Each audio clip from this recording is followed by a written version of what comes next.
Jon Snow stood on the walls of King's Landing at dawn, the subtle light of a pale new sun catching on the edges of his black hair and reflecting in his weary gray eyes. The city spread out beneath him like a labyrinth of secrets, illusions, and dangers, a place that had weathered centuries of royal intrigue, foreign invasions, and all manner of ambition-fueled warfare.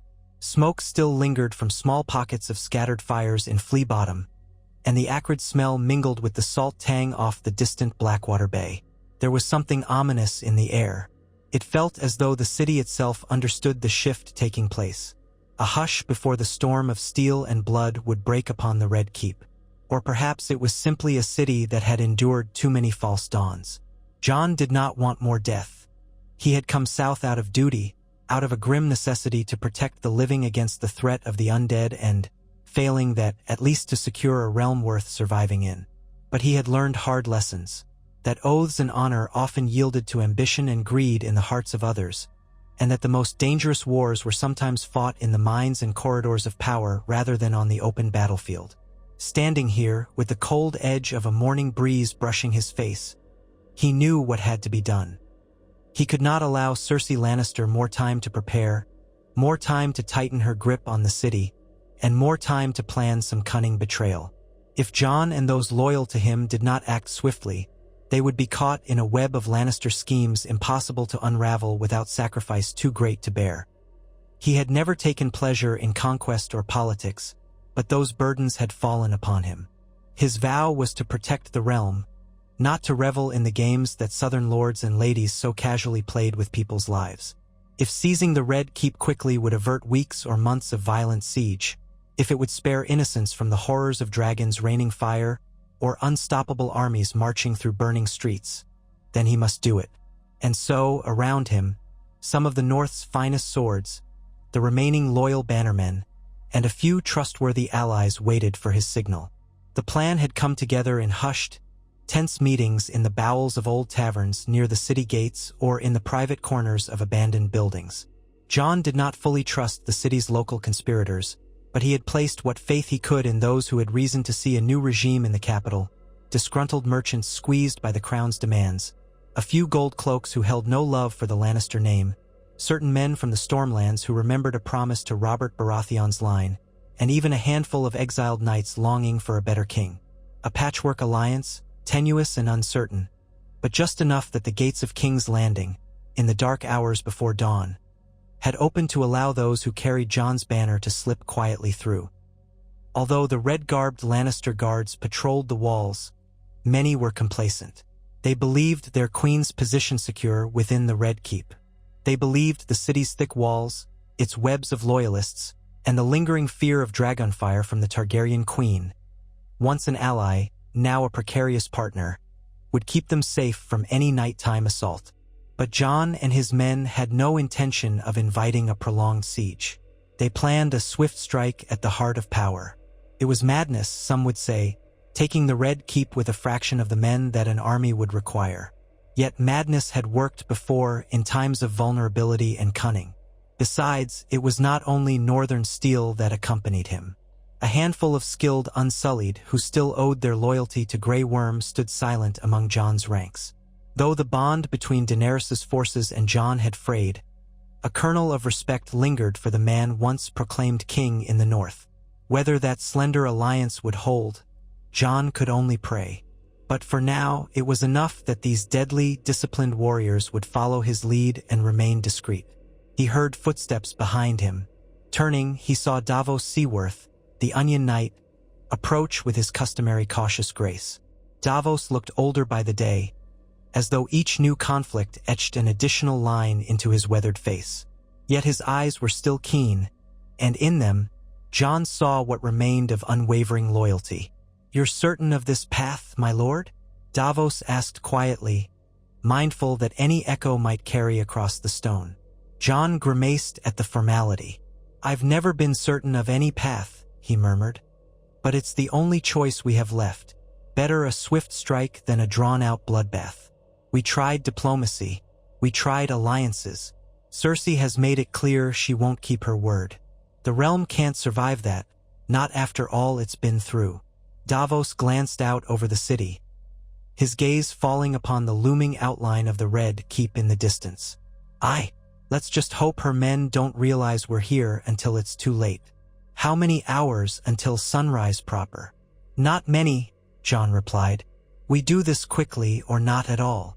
They exchanged a silent nod, and Davos left to gather the final musters of men. Jon inhaled a breath, trying to quell the uneasy swirl in his gut.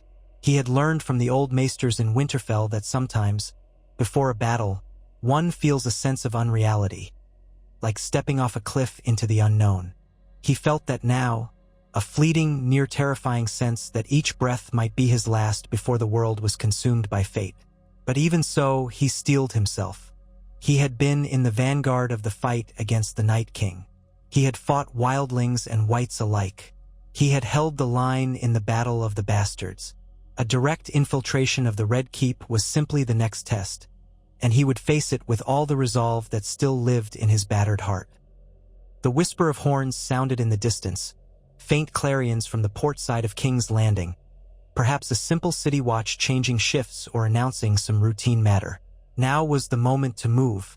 With a soft word of command, he motioned to the soldiers gathered at the entrance to the battlements.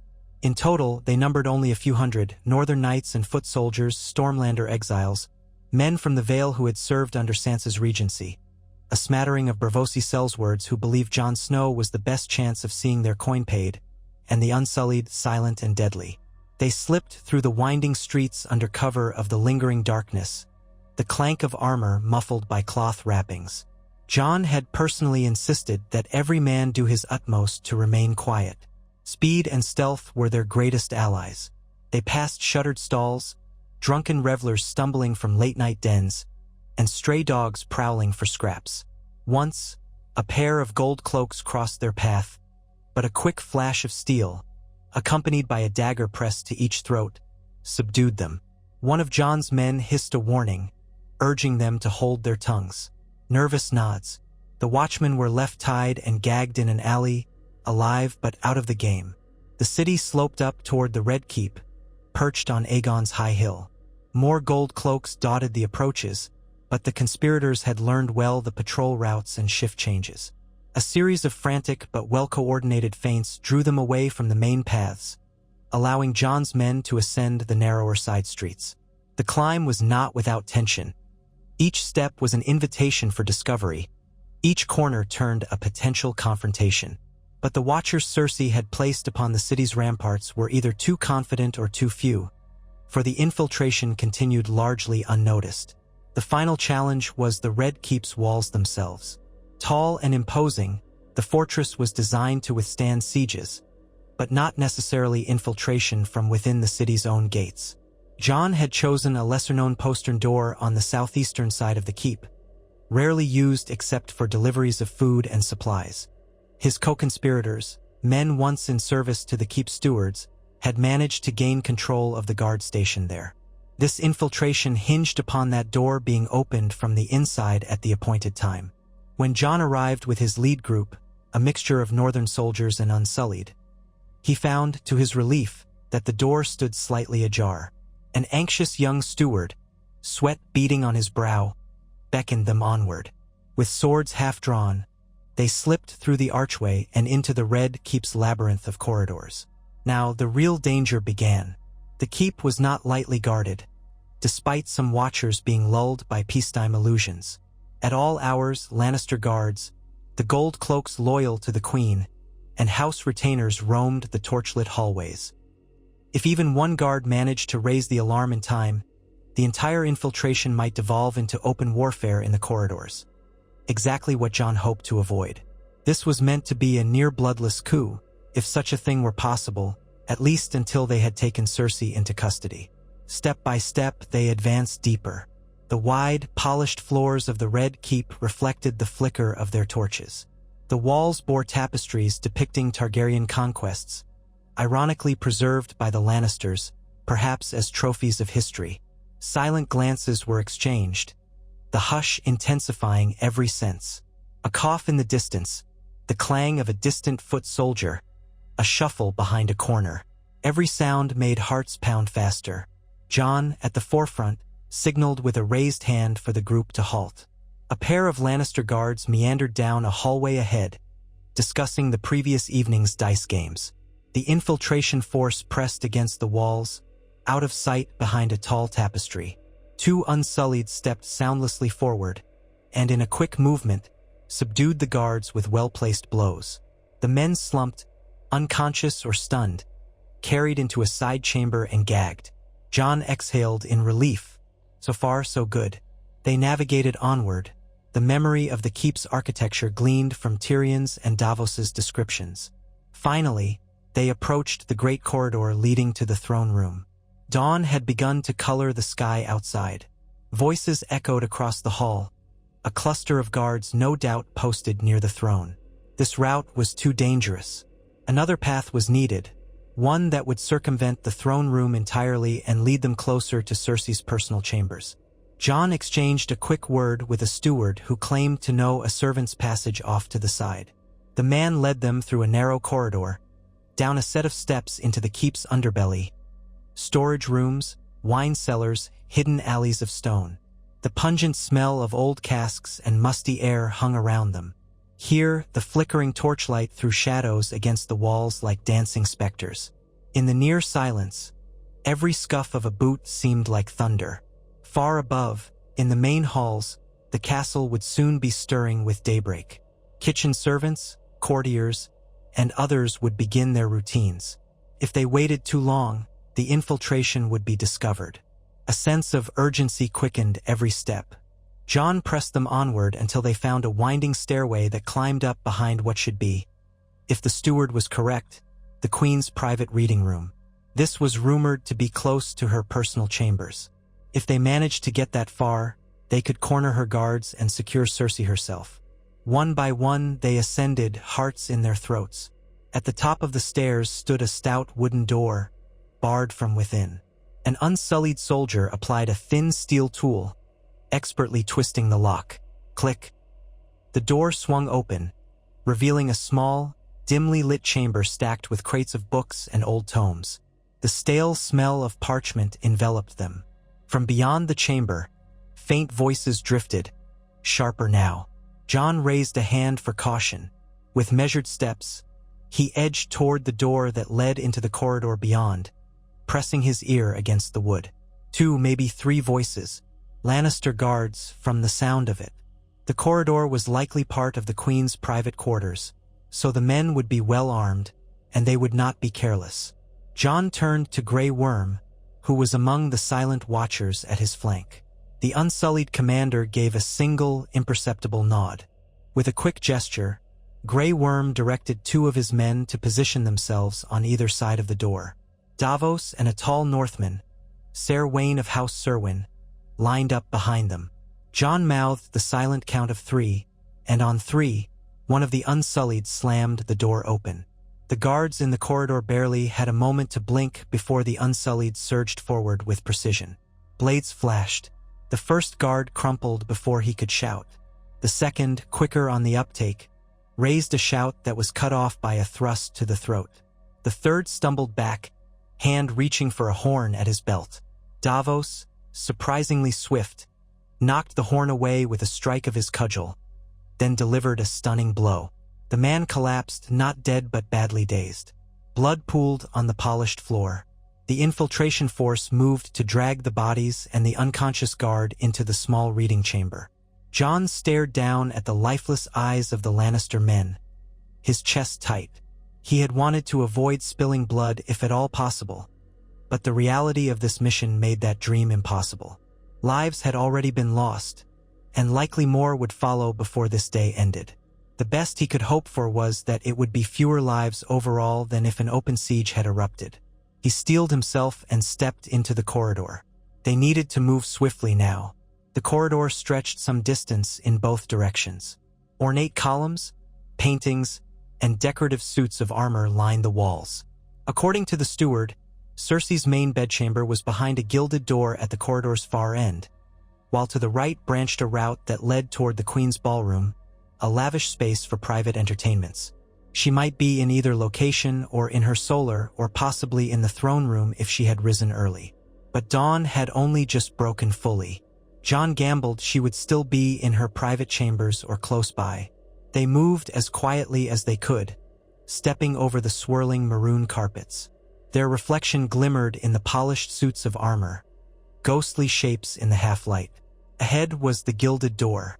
Soft voices reached Jon's ears. A woman's voice. He strained to hear the words but couldn't decipher them. Suddenly, the door swung open from the inside.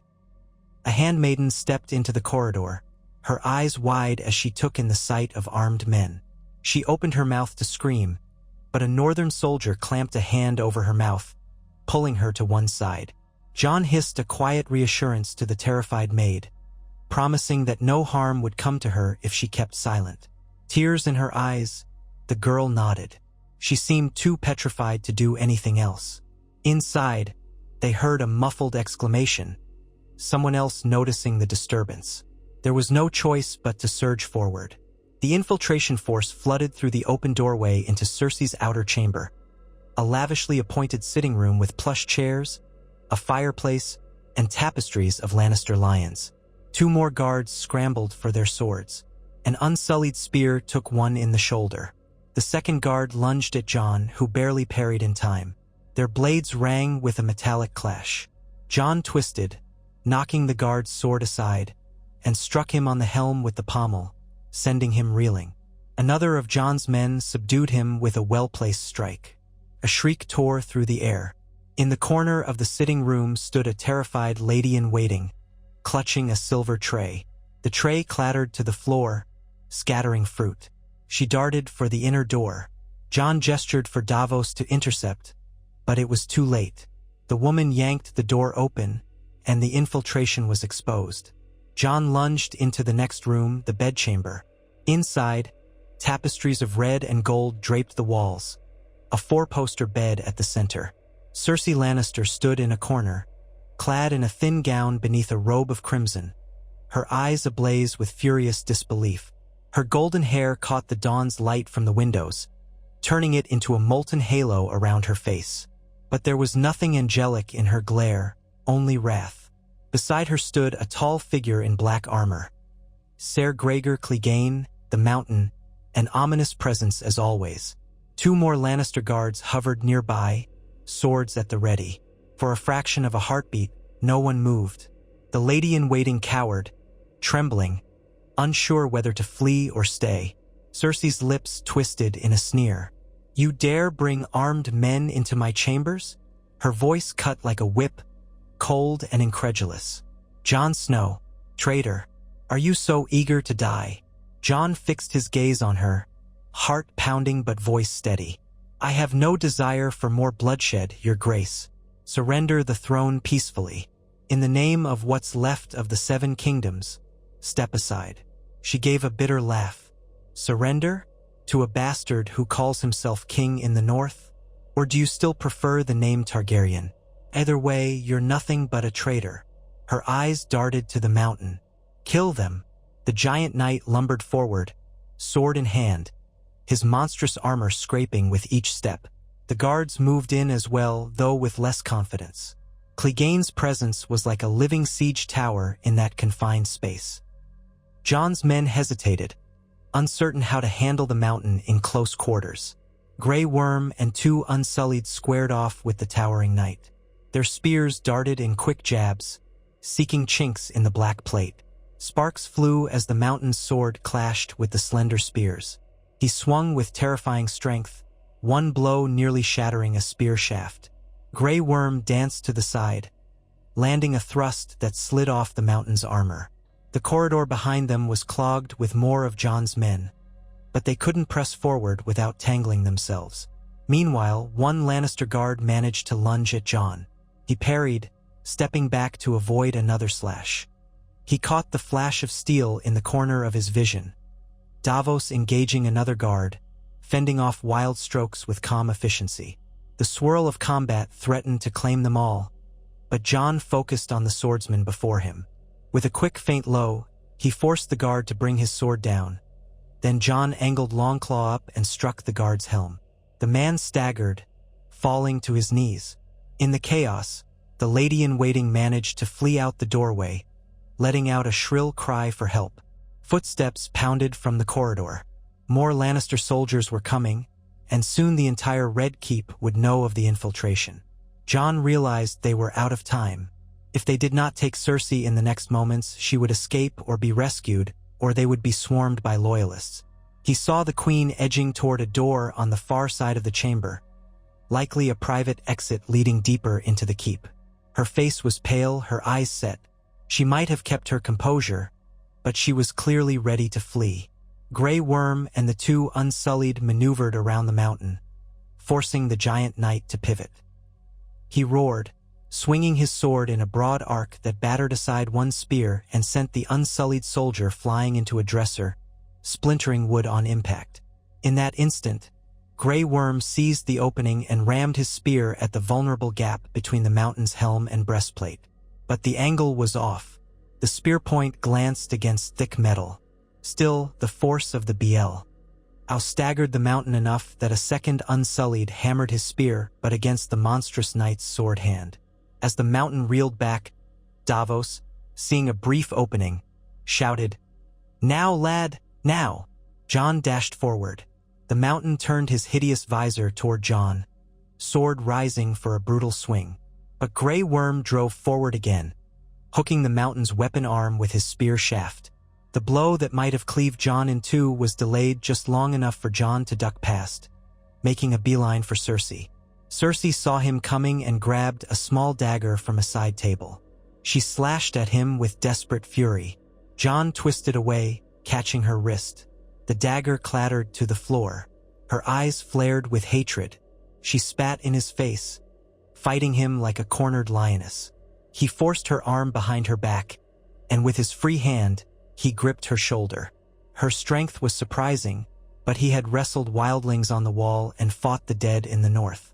He held her firm, mindful not to injure her more than necessary. "Enough," he growled. "Yield." She tried to free herself, but his hold was iron. Behind him, the clang of steel on steel continued. The mountain's roar echoed in the chamber. But as Jon restrained the queen, the impetus of the fight shifted. Some of the Lannister guards, seeing their queen in Jon's clutches, froze in uncertainty. Grey Worm and the Unsullied pressed their advantage, forcing the outnumbered guards to yield or risk the queen's life. Cersei's breath came in ragged gasps. Her eyes flicked from the battered chamber to the corridor outside, where her loyal men might still come. But for all her cunning, she was physically overpowered in that moment.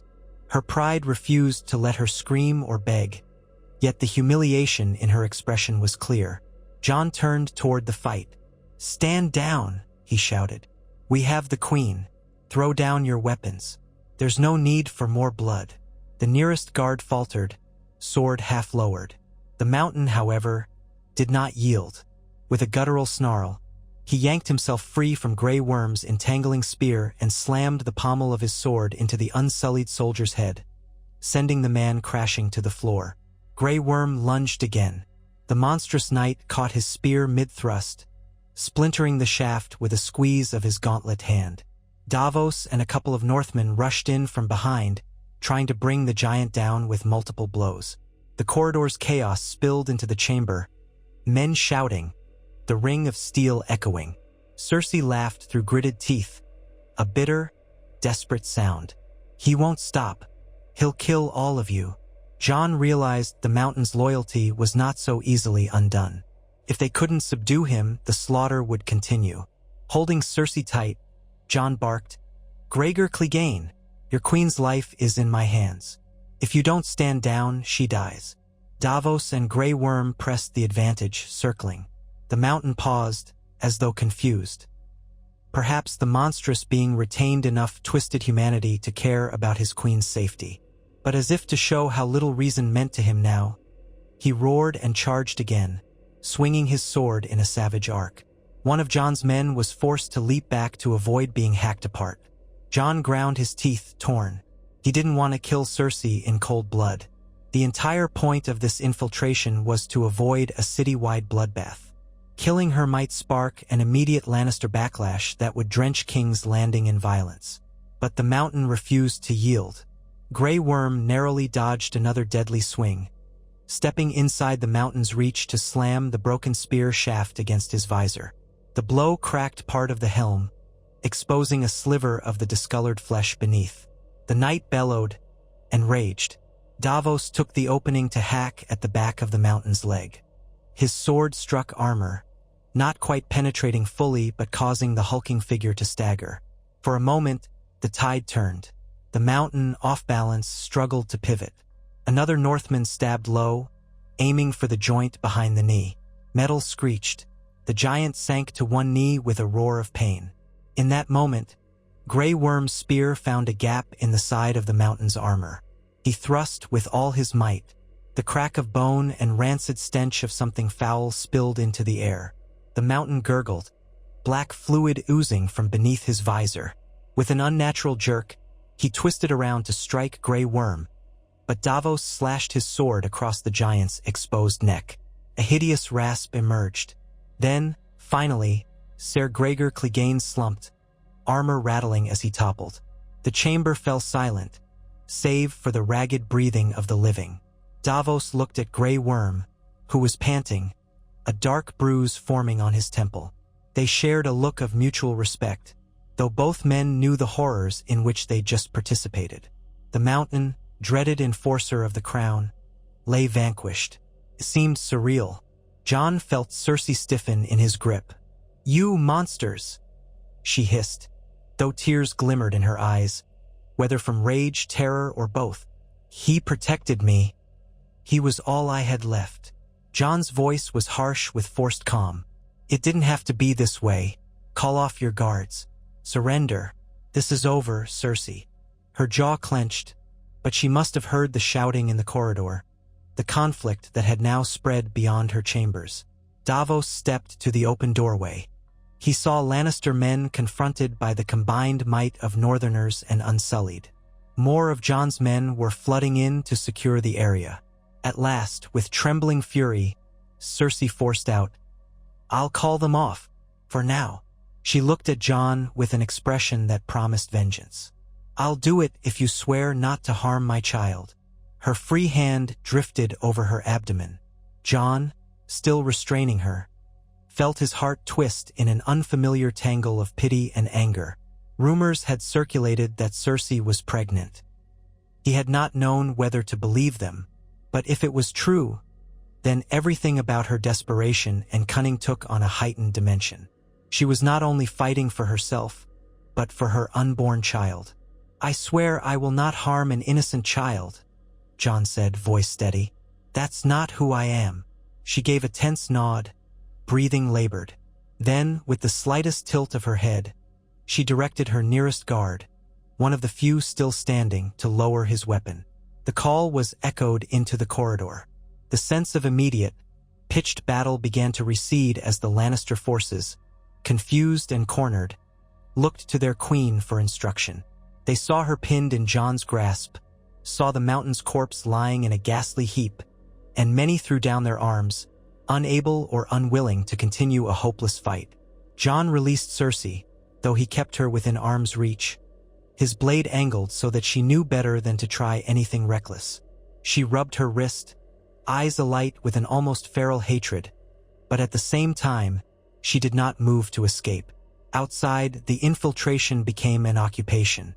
Jon's men spread through the keep, securing key positions: the throne room, the guard barracks, the council chambers. Some pockets of resistance fought back, but with the queen a de facto hostage, the Lannister loyalists began to capitulate. Word spread quickly among the gold cloaks that the queen had been taken, that new leadership was imposing itself on the city. Many of the more pragmatic among them decided not to die for a lost cause. By mid-morning, the Red Keep was firmly in Jon Snow's grasp. The residue of battle hung thick in the corridors. Blood streaks on marble floors, shattered suits of armor, the moans of the wounded. Though the infiltration had been swift, it had not been bloodless. Losses stained their victory. Men lay wounded or dead, both Lannister and those loyal to Jon. But the keep was taken before Cersei could rally her larger forces or make alliances with outside mercenaries. The city's gates were, for the moment under Jon's control. He stood in the throne room, an echoing chamber with towering windows. The Iron Throne loomed at the far end, a jagged monstrosity of fused swords. Sunlight glinted on the metal, giving it a stark, otherworldly appearance. Cersei knelt on the floor a short distance from the throne, guarded by Davos, Grey Worm, and several others. Her fine robe was smeared with dust, her hair in disarray. The fury in her eyes remained undiminished, like a caged lion. A hush settled over those assembled. Members of Jon's force, as well as a handful of stunned courtiers, waited to see what would happen next. This was the moment that would shape the future of the Seven Kingdoms. Jon had seized the capital, but the realm was far from united. Daenerys Targaryen was not in the throne room, her whereabouts uncertain. Though her Unsullied had played a role here, she had not personally joined them. Tyrion was nowhere to be seen, though many expected he might arrive soon, drawn by the news. The lords who had once sworn to the north or to the Targaryen queen would have their own opinions. Jon stepped forward, turning to face the crowd. He had never wanted this. Ruling from the Iron Throne was an idea he had rejected time and again. But he had come to understand that leadership is not always chosen. Sometimes it is thrust upon you by necessity, by duty, by destiny. Even so, the weight in his chest felt crushing. He looked at Cersei, who glared back with defiance. "Queen Cersei Lannister," Jon said, his voice echoing off the vaulted ceiling. "You have yielded the Red Keep to me. You are hereby removed from the throne. For your crimes against the realm, crimes of war, betrayal, and more, I place you under arrest." She gave a sharp, mirthless laugh. "You have no right. I have as much right as you had when you seized it from the Tyrells, from the Baratheon legacy, and from the Targaryens. The throne belongs to no single house by right of birth alone. The realm will decide what justice is served." Her laugh died, replaced by a sneer. "The realm? And who speaks for the realm? The wolves of the north? A Targaryen pretender? You are all usurpers." Jon's jaw clenched. "My father once said that if you would take a man's life, you owe it to him to look him in the eye and hear his final words. This is not a matter of seizing power for its own sake. The realm deserves peace. You have only offered war." A hush followed. Jon gestured to several northern soldiers. "Take her to a secure chamber. She's to be treated with dignity. No harm is to come to her." The men stepped forward, but Cersei rose on her own, chin held high despite her disheveled state. "You'll regret this, Snow. I promise you." Then, with the last vestige of her queenly pride, she turned and strode from the throne room, flanked by armed guards. Jon watched her go, an uneasy swirl in his stomach. The hardest part was yet to come. Now that he had taken the capital, he had to hold it. Lannister bannermen might rally. The remnants of the crown's forces could regroup. Varys, if he still lived, might be whispering who knew what to who knew whom. And then there was the matter of Daenerys Targaryen, the Dragon Queen who had once been his ally. How would she respond to news that Jon had seized the Red Keep in her absence? Would she see it as betrayal or necessity? He looked around the throne room. His men shifted uncomfortably, the hush charged with a mix of awe and dread. Many had never imagined they would stand in this seat of power, much less see a northern king, if that was what Jon now was, take control. At last, Davos spoke softly at Jon's side. "You did what you had to, lad. If we'd waited any longer, the city would have been an inferno once the queen grew desperate or if Daenerys pressed her advantage. This was the only way." Jon gave a small nod, though it did little to ease the heaviness in his heart. "We need to secure the city, round up any who continue to resist, but treat prisoners fairly. The people must see we are not here to punish innocents.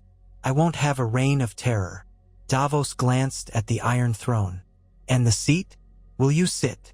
Jon's eyes flicked to the looming chair of swords. Each twisted blade represented an old conquest, a brutal forging of power. He found no desire to place himself upon it. "No," he said quietly. "Not yet. If I sit there now, it would only inflame tensions. I need to speak to the lords, to the people, to Daenerys if she returns. I need them to see that we haven't come just to replace one tyrant with another. If I ever sit on that throne, it must be at the will of those I serve." Davos gave a wry smile. "That might just be the difference between you and her. Very well. We'll see it done. The men will keep order, but we'll be careful with how we treat the populace."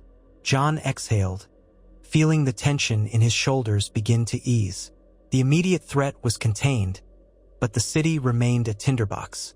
Word would spread like wildfire. Cersei Lannister captured, the Red Keep in northern hands. The realm would not remain quiet for long. Some would flock to swear fealty, seeing Jon as the rightful heir of House Targaryen if the truth emerged. Others would see him as an upstart, a false king, or a threat to the old order. Allies and enemies alike would converge upon King's Landing, each with their own demands. And Daenerys was the biggest unknown of all.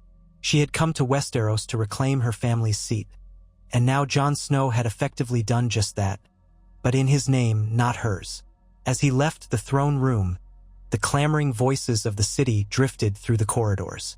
The capital was awakening to a new day, a day in which Cersei Lannister no longer held power. In that hour, Jon Snow could only hope he had chosen the course that would least doom the realm to further devastation. He spent the rest of the morning walking through the keep with Davos and a few loyal knights. They ordered the city watch and the northern forces to maintain discipline. Any looting or mistreatment of locals would be punished severely, a message Jon stressed repeatedly. The people of King's Landing had suffered enough. More often than not, they had no say in which noble sat the throne, only in how they could survive the tides of conflict. Outside the keep, on the crowded city streets, a cautious sort of curiosity took hold. Merchants opened their shutters, uncertain whether they would face new taxes or demands. Small folk gathered at corners, whispering rumors that a new king from the north had seized the city, that dragons might soon arrive, that Cersei was dead, that she was locked in a dungeon, that the Red Keep had fallen by magic, by trickery, by an army of shadows. Every rumor took a life of its own. But, to Jon's relief, there was no widespread panic. The swift seizure had left many stunned, and so far, his men's restraint kept the peace. By midday, Jon was in a large solar typically reserved for small council meetings. Cersei, stripped of her royal gown, sat in a chair at the far side of the chamber, flanked by guards. Her expression was stony. A single, simple meal had been placed before her: bread, cheese, watered wine. She sipped the wine with trembling hands, but her gaze never wavered from Jon, filled with a hatred that rivaled wildfire. Across from Jon stood a collection of those who had placed their loyalty with him. Davos, Grey Worm, several northern lords, Lady Lyanna Mormont included, her fierce eyes scanning the captive queen with grim satisfaction, and a few lesser lords from the Crownlands who had chosen to yield upon hearing the news. Tyrion had not yet emerged, though whispered words suggested he was on his way back from a diplomatic errand. They would have to wait for him to weigh in on the future. Jon addressed the small gathering. "We must ensure the city knows we are not here to destroy them or to punish them for Cersei's deeds. There will be no mass reprisals. The small folk have no blame in this. Our quarrel was with the Queen's tyranny. I want the city gates open for trade. I want a portion of our supplies distributed to the hungry in Flea Bottom. Show them we mean to protect and not oppress." A chorus of agreement rose, though Lady Mormont bristled slightly. "These are Lannister men and their city. Don't forget that they would have followed their queen into war against us." "Yes," Jon said softly. "They would have, and they might still if we give them reason to hate us. Show them mercy, and we might find them more amenable to peace. We've shed enough blood." She nodded, conceding his point. A quiet tension filled the room. Cersei set her cup down, the clang of metal on-wood echoing. "How noble," she said with a sneer. "Mercy for traitors, mercy for peasants. You think that will make them love you? Fear is what keeps a throne." Jon met her gaze. "Maybe so, but fear is not the only way. What did your fear bring you? A realm in rebellion, alliances in tatters, your enemies closing in from all sides. If that is how you wish to rule, you see the end result." She said nothing, lips pressed thin. Time passed in halting negotiations. Jon and Davos dispatched messages to the city watch, to outlying crownland houses, to the port authorities. Word was sent to Storm's End, to Dorne, to the Vale, inviting them to send representatives to treat for peace. Unsure whether Daenerys was still in Dragonstone or elsewhere, a raven was dispatched to her as well, explaining what had transpired. That Jon had seized the Red Keep to prevent further bloodshed, that Cersei was now his prisoner, and that he welcomed Daenerys' counsel. It was a delicate missive, one that tried not to imply that Jon had usurped her claim. But the truth was there, unvarnished. Jon Snow now held King's Landing. As dusk approached, the tension within the city continued to simmer, but open hostilities had not broken out. People were wary. The Gold Cloaks, who had once sworn loyalty to Cersei, now found themselves taking orders from northern officers. Some complied, others deserted, vanishing into the city's back alleys. And though the main Lannister force had been scattered, some pockets of resistance might yet remain. The final outcome was far from settled. Jon, exhausted, made his way to Maegor's Holdfast, an inner fortress within the Red Keep, where temporary quarters had been prepared for him and his closest advisors. The corridors were dimly lit with torches, the hush of an uneasy peace weighing on every stone. As he walked, he passed a window that overlooked the courtyard.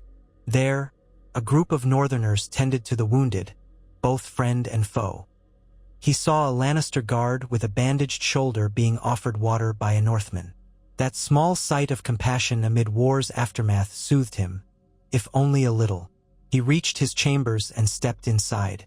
Davos was already there, waiting with a grave look on his face. "Jon," he said quietly, "we've just received word. A small group of Targaryen soldiers has been spotted near the Rosby Road. No dragons, not yet, but they bear the Queen's sigil. We suspect she's sending outriders to scout the city."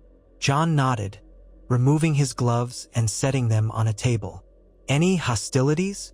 "None so far. They seem to be observing. We've no idea where Daenerys herself might be. Possibly en route, possibly at Dragonstone. But we must be prepared for her to appear at any moment. If she arrives with Drogon." He let the implication hang heavy in the air. A dragon could reduce the Red Keep to a smoldering ruin if not properly negotiated. "She won't burn the city again," Jon said, though he spoke as much to reassure himself as Davos. He remembered the horror of the last time a dragon scorched King's Law. Daenerys had tried to be merciful, but the chaos of war and the madness of betrayal had led to devastation. "She knows this city can't endure another assault. I'll meet with her if she comes. We'll talk." Davos raised a brow. "And if she sees your taking of the Red Keep as a betrayal of her claim? She might not be in a talking mood." Jon looked away. "I'll do what I can to make her understand. We had to act before Cersei caused more bloodshed. I never wanted this throne, Davos. If Daenerys can truly unite the realm in peace, then I'll stand aside." The older man studied Jon's face, then sighed. "She'll need to see that you're genuine, but the realm might prefer you. After all that's happened, I'm not sure the Southern Lords want a Targaryen queen who once unleashed her dragon's fire on the city. Fear can linger in memory." Jon pinched the bridge of his nose, feeling a headache gathering. "One crisis at a time. Right now, the city is ours. We need to rebuild trust, keep the peace, and see how the realm responds. We'll treat with Daenerys if she comes. But if she means to take this city by force..." He hesitated, the words bitter on his tongue. "Then we'll have a war we never wanted." Davos nodded solemnly. "Let's hope the gods grant us better than that." As night deepened, torches flickered along the walls of the Red Keep. Soldiers patrolled the corridors, alert for any attempt by Lannister loyalists to free Cersei or launch a counterattack. But the hours passed quietly, with only the distant hoot of owls and the hushed murmurs of men on watch. Jon found a little rest in his chambers, though sleep was fitful, haunted by images of the mountain's monstrous visage and the deep, resentful eyes of Cersei. She was dangerous still, even chained by her circumstances. and the knowledge that Daenerys might arrive at any moment with a dragon overshadowed his dreams. When dawn broke the next day, the city stirred with an air of tense anticipation. Jon rose early and dressed in simple leathers, forgoing any elaborate regalia that might mark him as a king. He stepped onto a balcony that overlooked the courtyard, letting the morning air wash over him. Clouds drifted overhead, scattering golden light across the rooftops. The hum of conversation, carts on cobblestones, and distant ship bells came to his ears. King's Landing was alive, breathing anew under northern occupation. Behind him, he heard quiet footsteps. He turned to see Davos, who bowed his head in greeting. "You should know," Davos said. "The lords we've summoned are beginning to arrive. We have a gathering in the main hall. Stormlanders, Crownland bannermen, some from the Reach, a few from the Riverlands as well." Jon took a steadying breath. "Then let's meet them. We need to show them we're not here to usurp their lands, that our sole purpose is restoring peace." They walked together to the hall, a spacious room with tall windows that let in ample morning light. Banners of various houses had once hung here, but many had been removed or burned during the tumult of recent months. Now, neutral tapestries of gold and red remained, though the Lannister lion had been taken down from places of prominence. Chairs were arranged in a semicircle, where the arriving lords could gather. Jon took no seat on an elevated dais, choosing instead to stand at the same level. Davos stood at his side, along with a retinue of northern soldiers and a scattering of men from the Vale. Lady Mormont was in the front rank, standing with a proud bearing that belied her youth. One by one, the lords entered. They were a varied group, some cautious, some defiant, some simply curious. Lord Tarly of Horn Hill, older than Samwell's father had been, carrying the Tarly name forward. Lord Gawn of Rosby, pale and thin, a shifty man with eyes that darted around the room. Several Stormlander knights, their faces etched with the weariness of men who had seen too many changes of power. A few from the Reach, bearing roses entwined in their heraldry, though their hearts remained uncertain. Jon greeted them politely, each in turn. Once they had assembled, he addressed them, his voice carrying through the hall. "My lords, I thank you for answering our summons. As you know, the Red Keep is now under our control. Queen Cersei Lannister has been removed from the throne. I understand some of you may have concerns, fear that we have come as conquerors, or that you will be punished for loyalty you once gave to the crown." He paused, letting his words settle. "We are not here to exact vengeance. We are here to protect the realm from the chaos that would follow another bloody war. Queen Cersei chose to break her promises, to betray the alliances that were formed to defend us all against the undead threat. We could not stand by and allow that. We acted swiftly to spare the city from a devastating siege or from fire raining down on innocents." Murmurs rippled through the crowd. Some frowned, others nodded. A Stormlander stepped forward, Ser Tyon Swan, wearing a tabard with a black swan on a white field. "We do not question the need to prevent further war," he said carefully. "But who now do we answer to?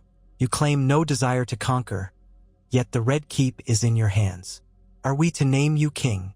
Jon's chest tightened. Every eye in the room was fixed on him. He glanced at Davos, who gave him an encouraging nod. "I make no demands for a crown," Jon said at last. "I am not here for personal ambition. I've seen war, I've seen the horrors that walk in the night, and I only wish for peace. If the realm chooses me to lead, I will do so for the good of all. But that decision must come from you, the lords, and the people, not from the tip of a sword." Lord Rosby's thin lips curved in a guarded smile. "Fine words, but as they say, words are wind. Perhaps we should hear from others. Is it true you are, by blood, a Targaryen?" That question drew a hush. No official announcement had been made, but rumors circulated that Jon was the son of Rhaegar Targaryen and Lyanna Stark, which would place him as a direct heir to the Iron Throne. Jon weighed his response carefully. He knew that half-truths would only feed more rumors. "It's true," he said quietly, though the admission felt like a blade twisting in his gut. "Rhaegar Targaryen was my father, But for all my life, I believed I was Ned Stark's bastard, raised in the North. My loyalty remains to the North and to all of Westeros. That I have Targaryen blood does not mean I seek to rule as my father might have. A stir moved through the lords. Some seemed stunned by his candor. Others looked thoughtful. Lady Mormont cleared her throat. "He is our king in the North," she proclaimed, chin held high. "But if the realm would see him as more, I don't see any who would refuse him. Jon Snow is an honorable man." A few heads nodded. Lord Tarly frowned. "Honorable men do not always make the best kings. We need strength. Will you impose new taxes? Will you reward the North at our expense? Will we see more war with Daenerys Targaryen?" Jon looked at him squarely. "I seek no war with Daenerys Targaryen. She fought beside us against the Night King. She has claims on the throne as well, and I will hear her. If the realm can be united under one banner, then that is what I want. But I will not let fear of dragons force us into another tyranny." Ser Tyon Swan leaned on his sword. "Then we must speak with her as well, to see if she will accept this new order." A chorus of agreement rose. Jon inwardly sighed. Everything hinged on Daenerys' response. If she arrived in peace, perhaps they could forge a new alliance.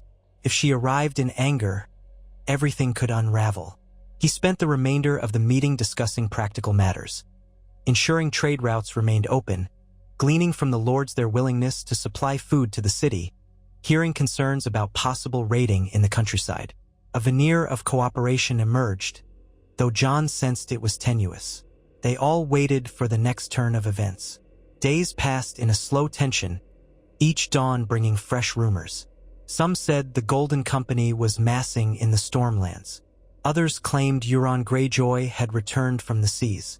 There were whispers of the Unsullied taking bribes, or of city watchmen forming conspiracies. But for the moment, the precarious peace held. Cersei remained under guard, seething and silent.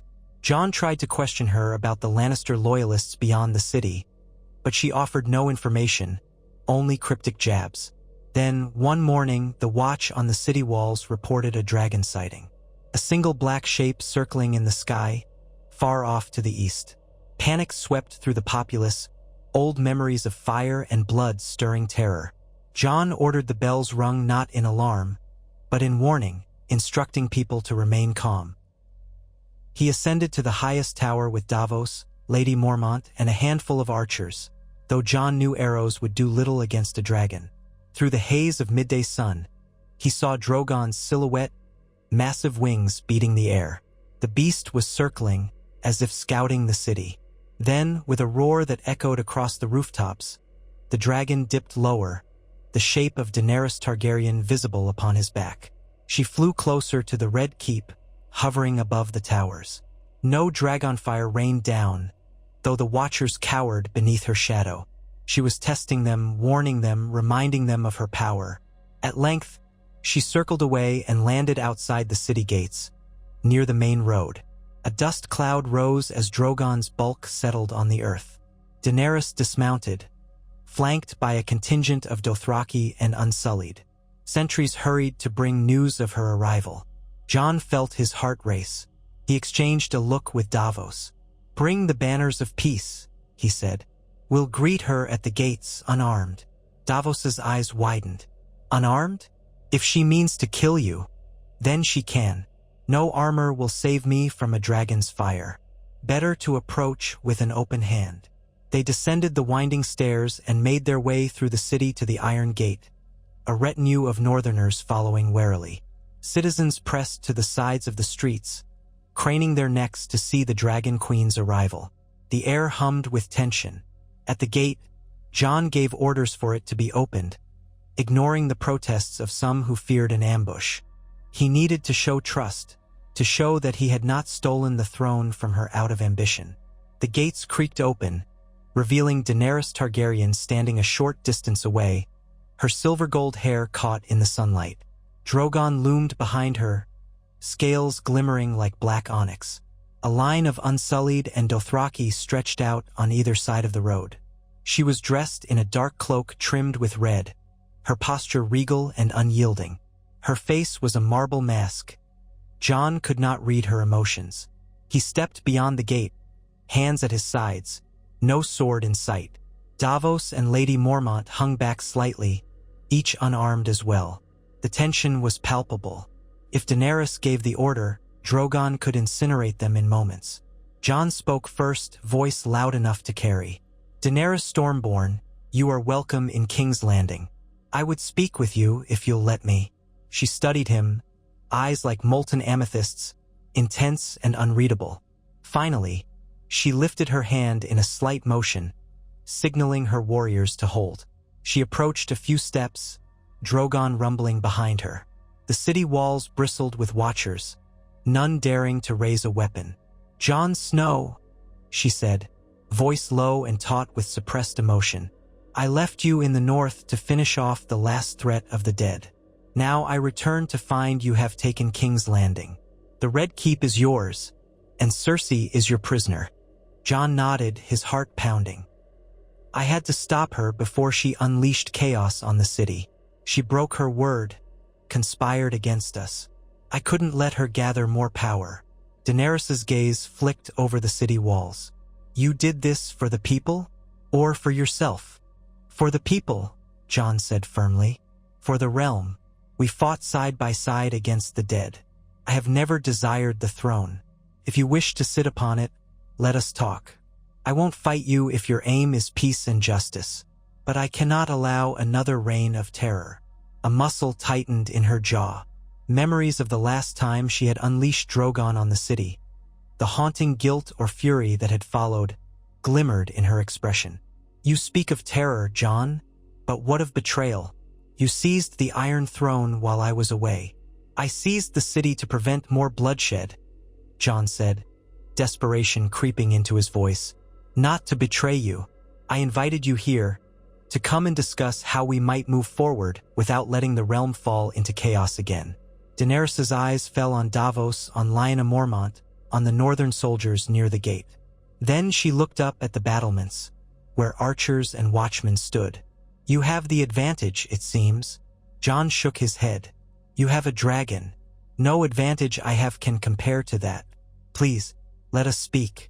If it's a matter of the throne, we can let the realm decide who they will follow. I'm prepared to step aside if that's what the people want." A flicker of surprise crossed her face. Then, with slow deliberation, she turned to Drogon and placed a hand on his flank. The great beast snorted, exhaling a plume of hot breath. She murmured something in Valyrian, then stepped forward alone. Her retinue tensed, but she raised a hand for them to remain. Jon ventured closer, until they stood a mere few paces apart. The city gate behind him, the dragon behind her. They studied each other for a long moment. The wind stirred Daenerys's hair, and Jon recalled a different time, when they had stood together in the north, forging an uneasy alliance. So much had changed. She had lost so much. Regal, Missandei, Ser Jorah, and the pursuit of the throne had led to heartbreak and destruction. Yet here they were, alive and face to face. "Show me Cersei," Daenerys finally said. "Show me that you've truly taken her captive. Then we'll talk." Jon glanced back at Davos. The Onion Knight gave a curt nod. "Very well," Jon said to her. "But we should do so in private, with appropriate guards. I don't want the city to panic at the sight of Drogon inside the walls." Daenerys regarded him warily, then nodded. She turned to her warriors and spoke a few words in the Dothraki tongue, instructing them to remain encamped outside the gates. The Unsullied parted to let her pass. Drogon, reluctant to let her out of his sight, let out a low growl. Daenerys touched his snout gently, whispering, and the dragon sank down, settling on the dusty road, watchful. Jon led her and a small escort of Unsullied back into the city, ascending to the Red Keep. The streets were lined with curious onlookers and the occasional resentful Lannister loyalist who glared. Daenerys walked with her head high, but her expression betrayed flickers of complicated emotion. Sorrow, anger, perhaps a tentative hope. They reached the keep, and Daenerys was guided to the chamber where Cersei was held under guard. The once queen sat at a desk, writing something by candlelight. She glanced up at their entrance, and her face twisted with hatred upon seeing Daenerys Targaryen. "So," Cersei said with a bitter smirk, "the usurper comes to gloat. No, wait, that's not quite right, is it? You've been usurped by the usurper." She let out a cold laugh. Daenerys tensed, fists clenched. She stepped closer. "Do you remember what you did to Missandei? How you had her executed in front of me?" Cersei gave a languid shrug. "I recall. She was your pet. A pity." Jon felt the tension in the air spike. He placed a gentle hand on Daenerys' arm, cautioning her. "We are here to show you that Cersei is captured. Nothing more." Daenerys pulled away from Jon's touch, turning to face him, her voice low. "You want me to see your trophy? Very well. I see her. Now tell me, do you intend to execute her for her crimes, or keep her as a hostage to secure your rule?" Jon's voice was firm. "She will stand trial. I will not execute her without due process. The lords of the realm should pass judgment." Daenerys' gaze flicked between Jon and Cersei, and she shook her head slowly. "That's not how she handled her enemies, Jon. She beheaded them, burned them, betrayed them. Justice sometimes requires a firm hand." Cersei sneered. "Listen to her, Jon Snow. The Dragon Queen thirsts for blood, not justice." In that moment, Daenerys advanced and slammed her hand down on the table, making Cersei jump. "Be silent. You only speak because you're alive, a courtesy you never extended to those who opposed you." A tense silence fell. Jon could almost feel the storm of emotions swirling in Daenerys. The ghosts of all she had lost, the weight of her own regrets, the memories of betrayal and violence. He dared to speak softly. "If we allow vengeance to guide us, we will be no better. The realm has had enough of tyranny from both sides. We must break the cycle." Daenerys looked at him, conflict clear in her eyes. Slowly, she straightened. "Very well, Jon Snow. Show me how you intend to break the cycle." They left Cersei's chamber, ignoring her bitter laughter behind them. In a quiet hallway outside, Daenerys turned to face Jon fully. Their entourages hung back a respectful distance, giving them a measure of privacy. "I know you took this city to avoid further bloodshed," Daenerys said, her tone somewhat softer than before. "But the fact remains. I came here to claim the throne. It is my birthright, and I have sacrificed more than I can bear to see that done. And now I find you in control of King's Landing, welcomed by some lords, rumored to be a Targaryen heir. Why should I not see you as an enemy?" Jon closed his eyes briefly, struggling to express the jumble of thoughts in his heart. "If I had wanted the throne, I would have simply proclaimed myself king and executed Cersei upon taking the keep. But I did not. I kept her alive for a fair trial. I invited the lords to decide our future, and I sent a raven to you asking you to come. Does that sound like the actions of someone who covets power?" She studied him in silence, the tension in her posture slowly ebbing. "No," she admitted. "It sounds like someone who's either a fool or genuinely believes in something better. Perhaps both." A faint smile tugged at Jon's lips. "I've been called a fool enough times, but I do believe the realm can have peace. You fought for the people. I won't forget that, but they fear you. Fear can make them turn against you, especially after everything that happened the last time. Let's show them we can work together, that they don't have to fear us." Daenerys' gaze shifted, and for a moment, there was a glimpse of vulnerability beneath her queenly exterior. "I wanted to break the wheel," she whispered, recalling words spoken long ago in Essos. "Yet I keep finding new spokes of violence and betrayal." He nodded. "We can change that, but only if we stop fighting each other." She inhaled, then exhaled, as though releasing a deep burden. "Will you bend the knee to me, Jon Snow, as you did once before?" Jon felt a surge of conflict. Once, in desperation to secure her help against the Night King, he had bent the knee. Now, circumstances were more complex. "I will pledge my support to you if the realm chooses to follow you, and if you can promise justice and mercy. But I have the North to consider. They follow me, I can't force them to accept another ruler without their consent. And I won't break my word to them." Daenerys studied him, expression unreadable for a moment. Then she gave a faint, wry smile. "Why? Oh, you do love making things difficult." They stood there, a heartbeat of tension lingering, and then Daenerys inclined her head, if only slightly. "Very well, Jon Snow. Let us see if the realm can decide. Together we can call a great council of the lords. Let them choose the next ruler. If they choose me, you will stand by my side and keep the North in the fold. If they choose you, I will abide by that choice, provided you let me live and see to the freedom of those who followed me." Jon's throat felt tight. She was offering the possibility of stepping aside if the realm did not want her. It was more than he had expected. "Agreed. But we must ensure the lords come freely and that no one is coerced. You and I will maintain our forces outside the city, only enough men inside to keep order." Daenerys nodded. "Done. And what of Cersei? She will be tried at that council. Her crimes are numerous. I doubt many will argue for her life, but she deserves the chance to speak in her defense." A long pause. "You're sure about that?" Jon bowed his head. "Yes." Daenerys didn't speak for a moment. Then she sighed, looking away. "Then let it be so. I will summon my allies and wait for your summons to the council. May the gods forgive us if we are making a terrible mistake." They shared a look, a fragile understanding forming. Perhaps it was not exactly trust, but it was a start. The realm would have its say. So it was that Daenerys Targaryen left King's Landing without a drop of dragonfire spilled, taking up a temporary camp near the city's outskirts. Word spread across Westeros that the northern occupiers of the capital, led by Jon Snow, had agreed with the Dragon Queen to call a grand assembly, a great council, to decide the fate of the Iron Throne. Letters were sent, ravens flew. Lords from every corner of the realm, from Dorne to the Neck, from the Iron Islands to the Vale, were invited to speak and vote. A sense of profound anticipation took hold. Had the realm reached a moment where its ruler would be chosen not through war, but through a collective decision? Some scoffed, some celebrated, some doubted, but everyone watched. Over the following weeks, representatives trickled into the capital.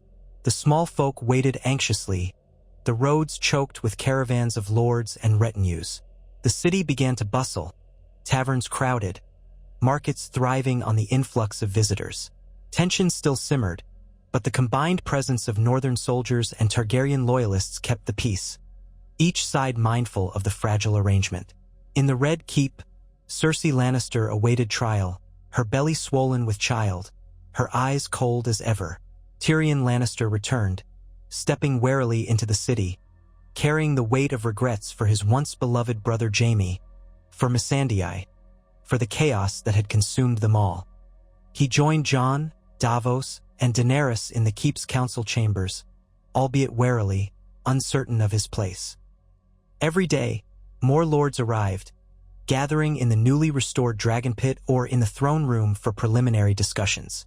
Names were bandied about for who might rule if not Daenerys or Jon. Gendry Baratheon, legitimized bastard of Robert, gained some support among Stormlanders. Sansa Stark's name arose among the northern delegates, though she remained in Winterfell, sending delegates in her stead. A few even whispered the name of young Prince Aegon Targaryen, though rumors of his survival were often dismissed as fantasy.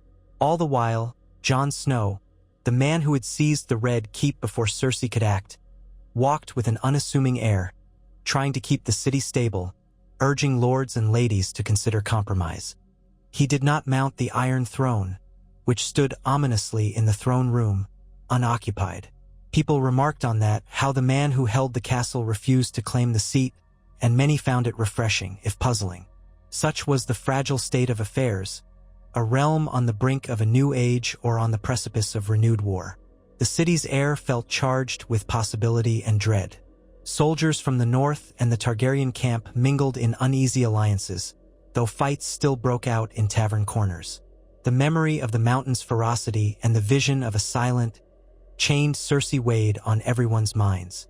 Within that crucible of tension, Jon Snow's decision to seize the Red Keep swiftly, before Queen Cersei could react, had changed the course of history. Whether it would herald a lasting peace or yet another descent into chaos would depend on the choices they all made in the days to come. The Great Council loomed, an unprecedented gathering that might redefine monarchy itself in Westeros. And through it all, the Iron Throne stood silent, a twisted seat of power forged in dragonfire and conquest, waiting for the next chosen ruler, or for the chance that it might at last be forsaken, melted down as a relic of a blood-soaked past. Jon often stood on the battlements, looking down at the city he had come to protect, the city he had never wanted to rule. In the wind, he could almost hear the voices of those he'd loved and lost, whispering reminders of what was truly at stake: life, honor, the promise of a realm free from the terror of tyrants and the endless cycles of war. That was why he had done what he did. Whether history judged him hero or usurper was yet to be written, but for now, he could only cling to the hope that his actions had steered Westeros one step closer to a lasting peace. And as the days turned to weeks, the city braced for the gathering that would decide its fate. From Winterfell to Sunspear, from the Pike to the Eyrie, the great families readied themselves for a choice that might break the wheel of endless bloodshed, or spin it anew. In this precarious balance, Jon Snow, once called a bastard of House Stark, once Lord Commander of the Night's Watch, once King in the North, stood as the man who had unseated Cersei Lannister and taken the Red Keep in the name of peace. The next chapter of Westeros hinged on whether that dream of peace could endure the clash of claims, crowns, and dragons. Many would say that was the day everything changed in the South, the day a man who had never hungered for power seized the seat of kings before the reigning queen could even raise her sword. What followed would test the hearts of men and women alike, forging new bonds and unearthing old grudges, weaving threads of hope and fear that would define the Seven Kingdoms for generations. Yet whether the realm would at last find the unity it so desperately needed, or descend once more into chaos, was a question only the days ahead could answer. In the weeks that followed Jon Snow's quiet takeover of the Red Keep and Daenerys Targaryen's arrival outside the gates, King's Landing existed in a strange state of limbo. Power had shifted. Cersei Lannister was confined under guard in a tower of the keep, while the Northern Army and Daenerys' forces warily eyed one another from across the city walls and in the winding streets below. No one sat the Iron Throne. Day after day, it stood vacant, an empty, jagged relic in the throne room. Messages had flown by raven throughout Westeros, calling upon every great house, every major banner to gather in King's Landing for a great council. It was an unprecedented step, one that might reshape the very notion of rule. Outside the city's gates, in a dusty expanse just beyond the walls, Daenerys' tents glimmered in the midday sun. Drogon often perched on a stony outcrop nearby, a watchful shadow that loomed over any who approached. Within those tents, the Dragon Queen received visitors, allies, and the occasional supplicant. It was there that she worked alongside Grey Worm and the few trusted advisors who had survived the long wars of Essos and the nightmares in the north. Sometimes Tyrion Lannister joined her, often with Davos Seaworth in attendance, both serving as a kind of uneasy bridge between Daenerys and Jon Snow. The two men had spent days shuttling between the keep and the Targaryen encampment, hammering out the details of how this council would function and who would preside over Cersei's trial. Each time Tyrion entered Daenerys' presence, he did so with a measure of trepidation. He had once been her hand, but that bond of trust had been badly eroded by betrayals, misunderstandings, and the horrors unleashed in the city. Jon, too, worked without cease, moving among the people of King's Landing, setting the northern soldiers to keep order, and negotiating with the gold cloaks who had not deserted. His nights were short and restless, consumed by the knowledge that one misstep could ignite another war. King's Landing still bore the scars of previous conflicts. Charred rubble in the poorest districts, vacant lots where homes had once stood, and families who huddled in sorrowful memory of those lost. Each day, Jon walked among them, clad in simple leathers rather than the trappings of a conqueror. He spoke with butchers and seamstresses, with children who stared at him in a mixture of awe and fear, and with men in taverns who tested his patience with nervous questions about the future. More than once, he was told that the city had never seen a victor act so gently, and he answered that he had no desire to be a conqueror at all. Sometimes that earned him a guarded smile, Sometimes it won him only a cynical shrug from those who had seen too many lords pretending at mercy. Yet the great council drew nearer. Ravens returned bearing confirmations from the lords of the Vale, the Riverlands, the Reach, and Dorne, as well as from those still loyal to House Baratheon in the Stormlands. Gendry, though legitimized by royal decree in another age, when Daenerys had wanted to unite the houses, now found himself a point of interest for many Stormlords. No one claimed that Gendry craved the throne, but the memory of Robert Baratheon's line was strong in some corners of the realm. Men who had once cheered, "The king is tired of your excuses," under Robert's rowdy reign now wondered if a Baratheon restoration might restore a simpler time.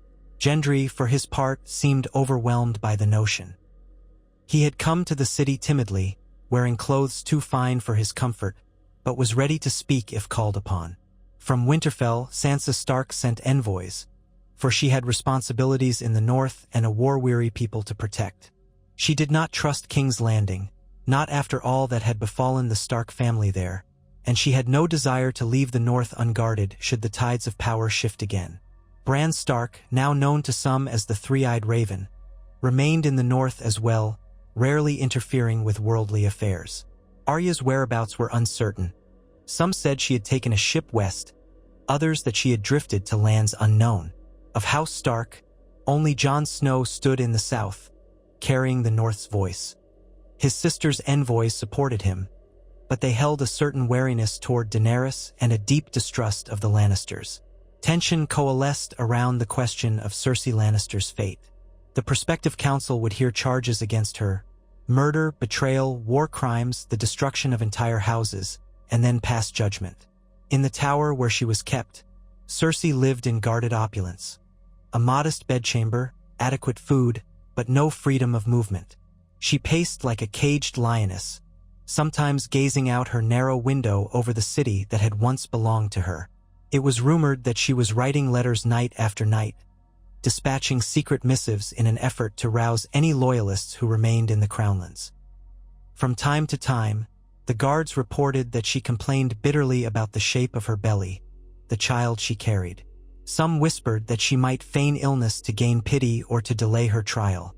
Each day, Jon received reports of Lannister men skulking in the countryside, gathering in small bands, perhaps waiting for some sign to retake the city or free their queen.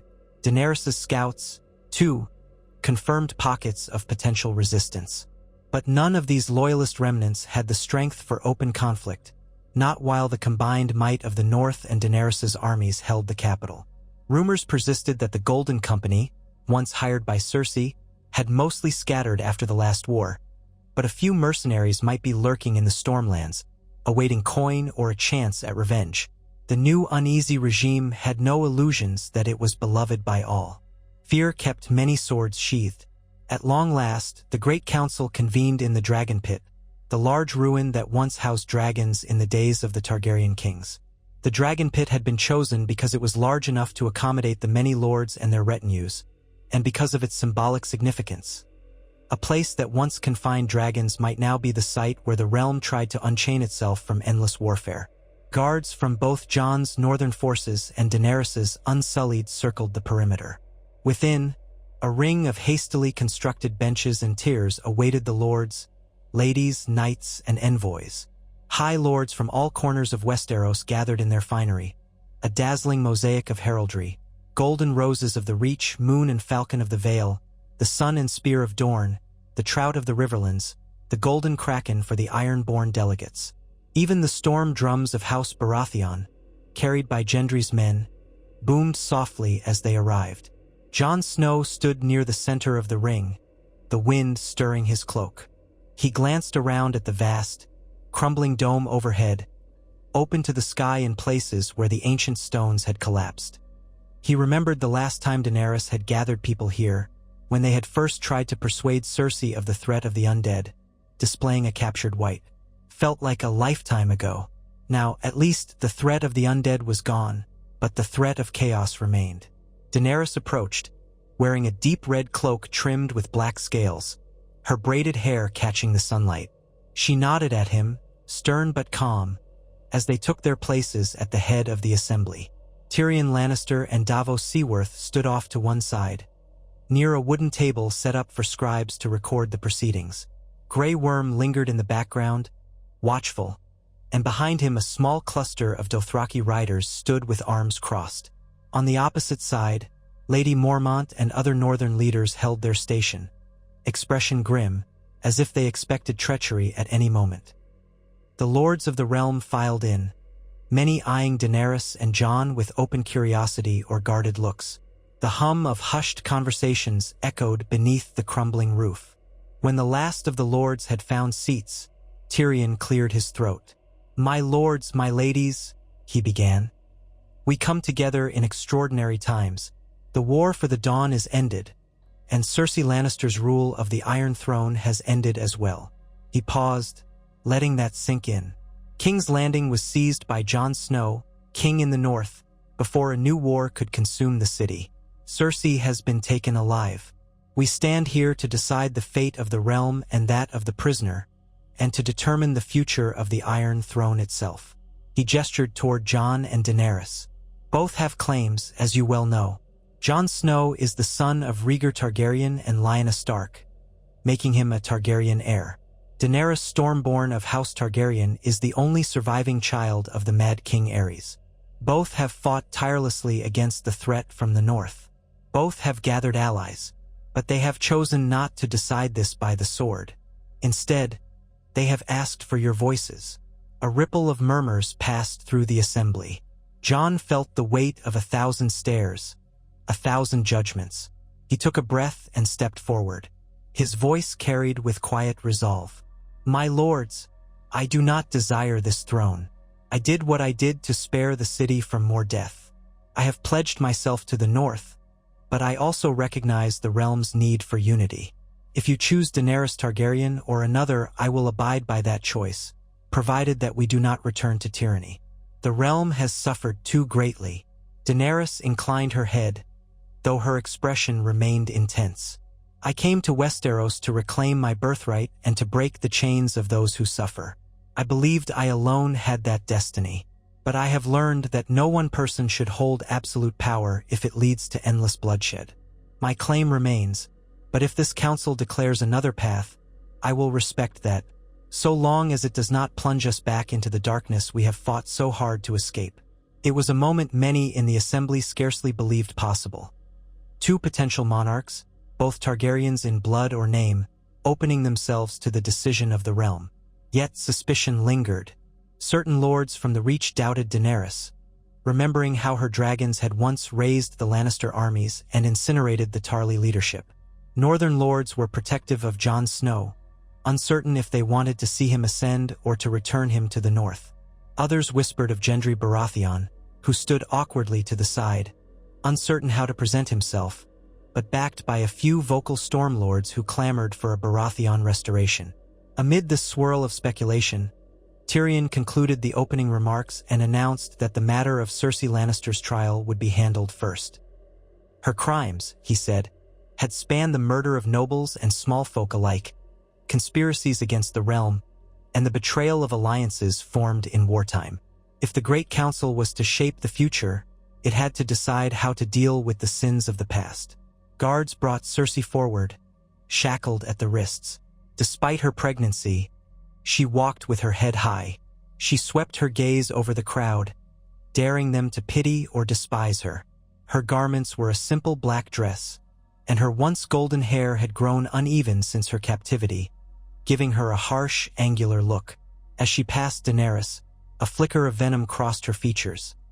Then, catching sight of Gendry, Robert Baratheon's bastard, she let out a dry, mirthless laugh. Her eyes darted to the gathering of lords, and she muttered something about the sheep having come to watch a wolf in a dragon's skin. At length, she stood in the center of the circle, the hush profound.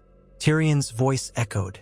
"Cersei Lannister, formerly Queen of the Seven Kingdoms, you stand accused of high treason, murder, betrayal of the alliance against the undead, and other crimes too numerous to list. Do you deny these charges?" She folded her hands as best she could with the shackles. "I deny nothing. A queen does what must be done to protect her realm. The undead were defeated, were they not? I never broke faith with the living, only delayed my involvement until it was prudent. As for murder, all of you who stand in judgment have shed blood in one way or another.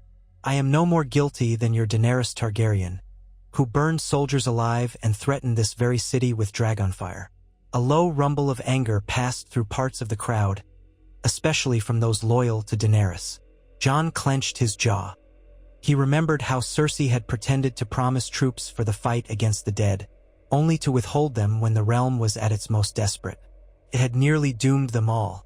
Davos stood to one side, arms folded, quietly fuming at her arrogance.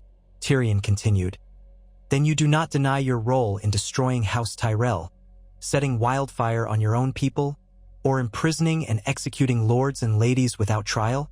"I did what I had to," she snapped. "My father taught me well. When you play the Game of Thrones, you win or you die. All of you are just as culpable in the endless wars. Yet now you dare stand here, moralizing, as if none of you has spilled innocent blood or broken oaths." She shot a glance at Daenerys. "You talk about breaking cycles, but your dear queen and her father before her have incinerated thousands. Is that not the same cycle you claim to despise?" Before Daenerys could respond, Tyrion raised his voice to maintain order. "Enough. The question before this council. Do we acknowledge Cersei Lannister's crimes? And what sentence shall be passed?" A wave of voices rose. Some demanded her immediate execution. Others suggested life imprisonment. A handful, mostly quiet Crownland lords who still remembered the security of her earlier reign, argued that she had only been protecting her house, that all monarchs spilled blood. Even so, the majority of the assembly seemed united in condemnation. The charges were too immense, the betrayal too deep. Cersei had presided over a reign of terror and deception. She had orchestrated the brutal revenge on Illyria Sand and her daughter, the destruction of the September of Baelor, the turning of the Iron Fleet upon allies, and more. The realm still bled from her choices. Jon listened to the clamor, his stomach twisting. He had resolved that a fair trial would be the hallmark of a new era. No more simple, savage justice by the victor's blade. But as he watched Cersei's disdainful smirk, he wondered if the realm's thirst for vengeance might outweigh mercy. Daenerys, too, stood with arms folded, her expression unreadable. A part of her no doubt wanted to see Cersei pay for Missandei's death, but she had agreed to abide by the council's decision. Tyrion, for all his animosity toward his sister, wore a pained expression. He hated her, yet she was still his family. The conflict in his eyes was unmistakable. At last, the storm of voices settled into a broad consensus that Cersei was guilty.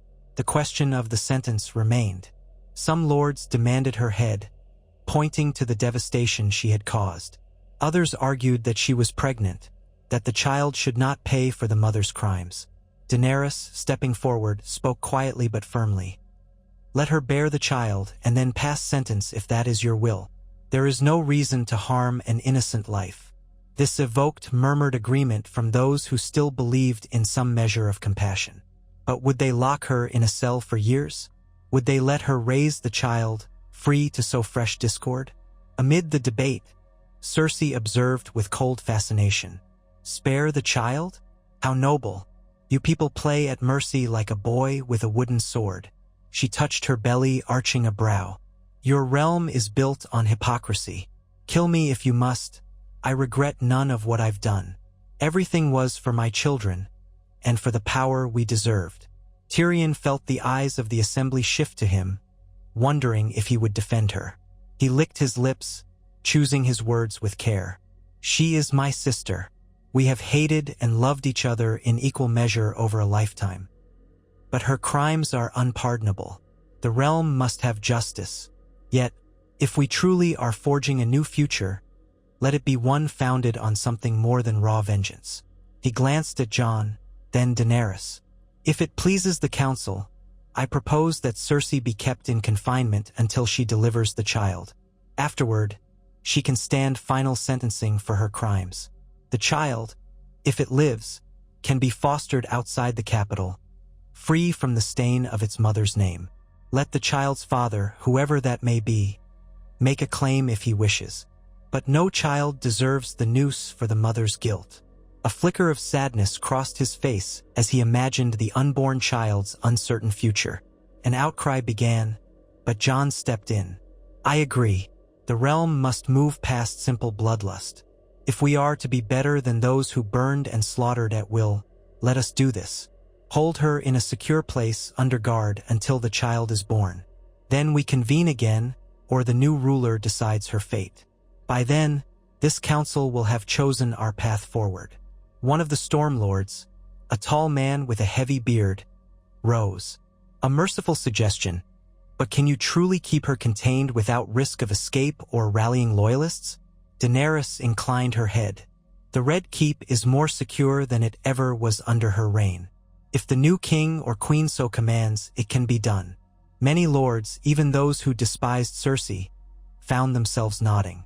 This would be a chance for the realm to witness a justice more measured than the old ways. Ultimately, the assembly agreed by a wide margin to postpone her final sentencing until after she birthed the child. Cersei's lip curled in contempt, and she spat. You think you are so kind, but all you do is prolong the inevitable. The child I bear has a father who will never let you rest. No one could say with certainty who that father might be. Jaime Lannister was dead, rumored to have been lost amid the collapse of the tunnels beneath the keep.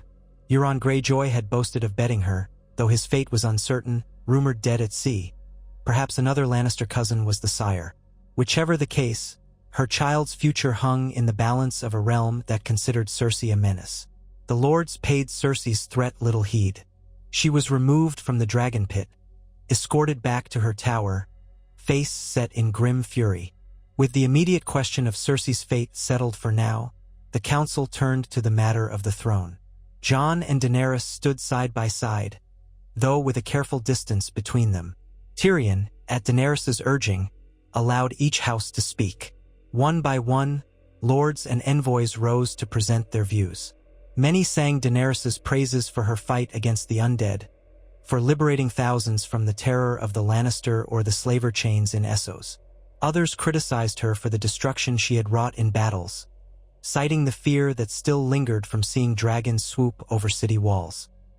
Jon, in turn, was praised for his stalwart defense of the North, for never seeking personal gain, for braving the perils beyond the wall. Yet some Southerners whispered that he was no more than a northern warlord, holding the city by the sword. Others questioned how a man who had once died and been resurrected by the Red God might carry an aura of unnatural power. Some doubted whether a man rumored to be half Targaryen and half Stark could truly unify the realm. Gendry Baratheon was not spared attention. Lord Swan and Lord Buckler, among others, claimed that Gendry's blood was Baratheon, that he had the best claim to continue Robert's line. Gendry seemed overwhelmed by such talk, stammering that he had no great interest in wearing a crown, but would serve if the realm demanded. A wave of Storm Lords seized upon his reluctance as a sign of virtue, that, like Jon, he did not lust for power. Even the Ironborn made an appearance. Yara Greyjoy arrived late, her face stern, bearing her house's sigil. She expressed no wish to see the Iron Throne occupied by either a Baratheon or a Targaryen if it meant the Iron Islands would remain subjugated. She demanded autonomy, or at least recognition of the Iron Islands' independence. That stirred a host of conflicting opinions, with some Northerners quietly siding with the notion of regional independence. But the Vale and the Reach warned that fracturing the Seven Kingdoms into smaller parts might invite new wars. The debate raged. Day slipped into dusk. Torches were lit in the ancient braziers set along the edges of the dragon pit. Some lords left to find refreshment or relieve themselves, returning to discover the conversation had spiraled into new tangents. Daenerys watched with a stoic patience, though her clenched hands betrayed her tension. Jon found himself fielding questions from every quarter, addressing his parentage and the North's loyalty. Occasionally, Tyrion or Davos stepped in to help calm the proceedings. Neither man certain how this would end. A notable voice emerged from the Reach, a middle-aged woman wearing the rose of House Redwine. She rose and addressed Daenerys in a firm tone. "My Lady Targaryen, you executed the Tarly lords upon their surrender. My house is kin to theirs by marriage. How can we trust that you will not turn your dragons on us the moment we displease you? Daenerys faced her, eyes steady. She did not flinch from the memory of burning Randall and Dickon Tarly. They had a choice, to bend the knee and join us in the fight against the Night King and Cersei's treachery, or to die. They chose pride. I will not say I regret it fully, for it was war. But I understand now that fear alone is no stable foundation for rule. That is why we stand here, letting you choose, rather than seizing the throne by fire. The woman from House Redwine hesitated, nodding slowly, but her expression was somber. The memory of old atrocities could not be so easily erased. Yet, for a Targaryen to concede to a council's authority was unprecedented. Some hearts began to soften. As night wore on, the Great Council arrived at an impasse. Many recognized that a single monarch was necessary to maintain unity, especially with armies still scattered across the realm. But who that monarch would be remained unclear.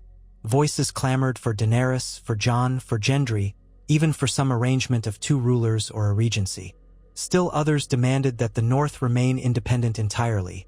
After all, the North had lost thousands in the wars, and Sansa Stark might have her own claims. The debates flared anew until Tyrion, exhausted by the constant noise, called for a halt. "We'll resume on the morrow," he announced, "with calmer heads. Let all of you think well on which path best secures peace. Any house that wishes further discussion with Lord Snow or Queen Daenerys may speak to them privately. But for tonight, let us rest." And so, weary and uncertain, the assembly dispersed. Jon walked out of the dragon pit and felt the brisk night air on his face. Overhead, the stars glittered like shattered glass. Davos joined him, trudging along with heavy steps. "Gods, lad, you'd think we were deciding the fate of the world all over again. In a way, we are." Jon exhaled. "At least no one's drawn swords yet." Davos nodded, falling silent as they reached the waiting horses. A swirl of torches lit the path back to the Red Keep. In the distance, Jon saw the silhouette of Drogon perched on a broken tower, watching over the city. For a moment, he felt a pang of longing for the simple life he once had at the Wall, free of these entangling claims. But that life was gone. He parted ways with Davos at the courtyard, then made his way through the keep's corridors to the small council chamber that had become a de facto meeting place for Daenerys, Tyrion, and Grey Worm. When Jon arrived, Daenerys stood by the window, gazing at the dark sky. Grey Worm sat at the table, silent as ever. Tyrion paced in small circles, evidently wrestling with some internal frustration. Jon closed the door gently behind him. "We did what we set out to do. We brought the lords together." Tyrion ran a hand through his hair. "Yes, but they're as divided as they've ever been. Half of them fear Daenerys. Half want you to be king. Another fraction wants Gendry. And Yara Greyjoy wants the Iron Islands free to do whatever they please. At this rate, the 7 kingdoms might become 7 separate kingdoms." Daenerys turned, her expression guarded. "If that is what they decide, can we force them to stay together without resorting to conquest? I came here believing in unity, but unity by sword is tyranny. I've learned that lesson painfully." Grey Worm spoke, his tone clipped. "My queen, if they spurn you after all you have done, it is an insult. The Unsullied stand ready to defend your right." Daenerys shook her head softly. "No, Grey Worm, not again.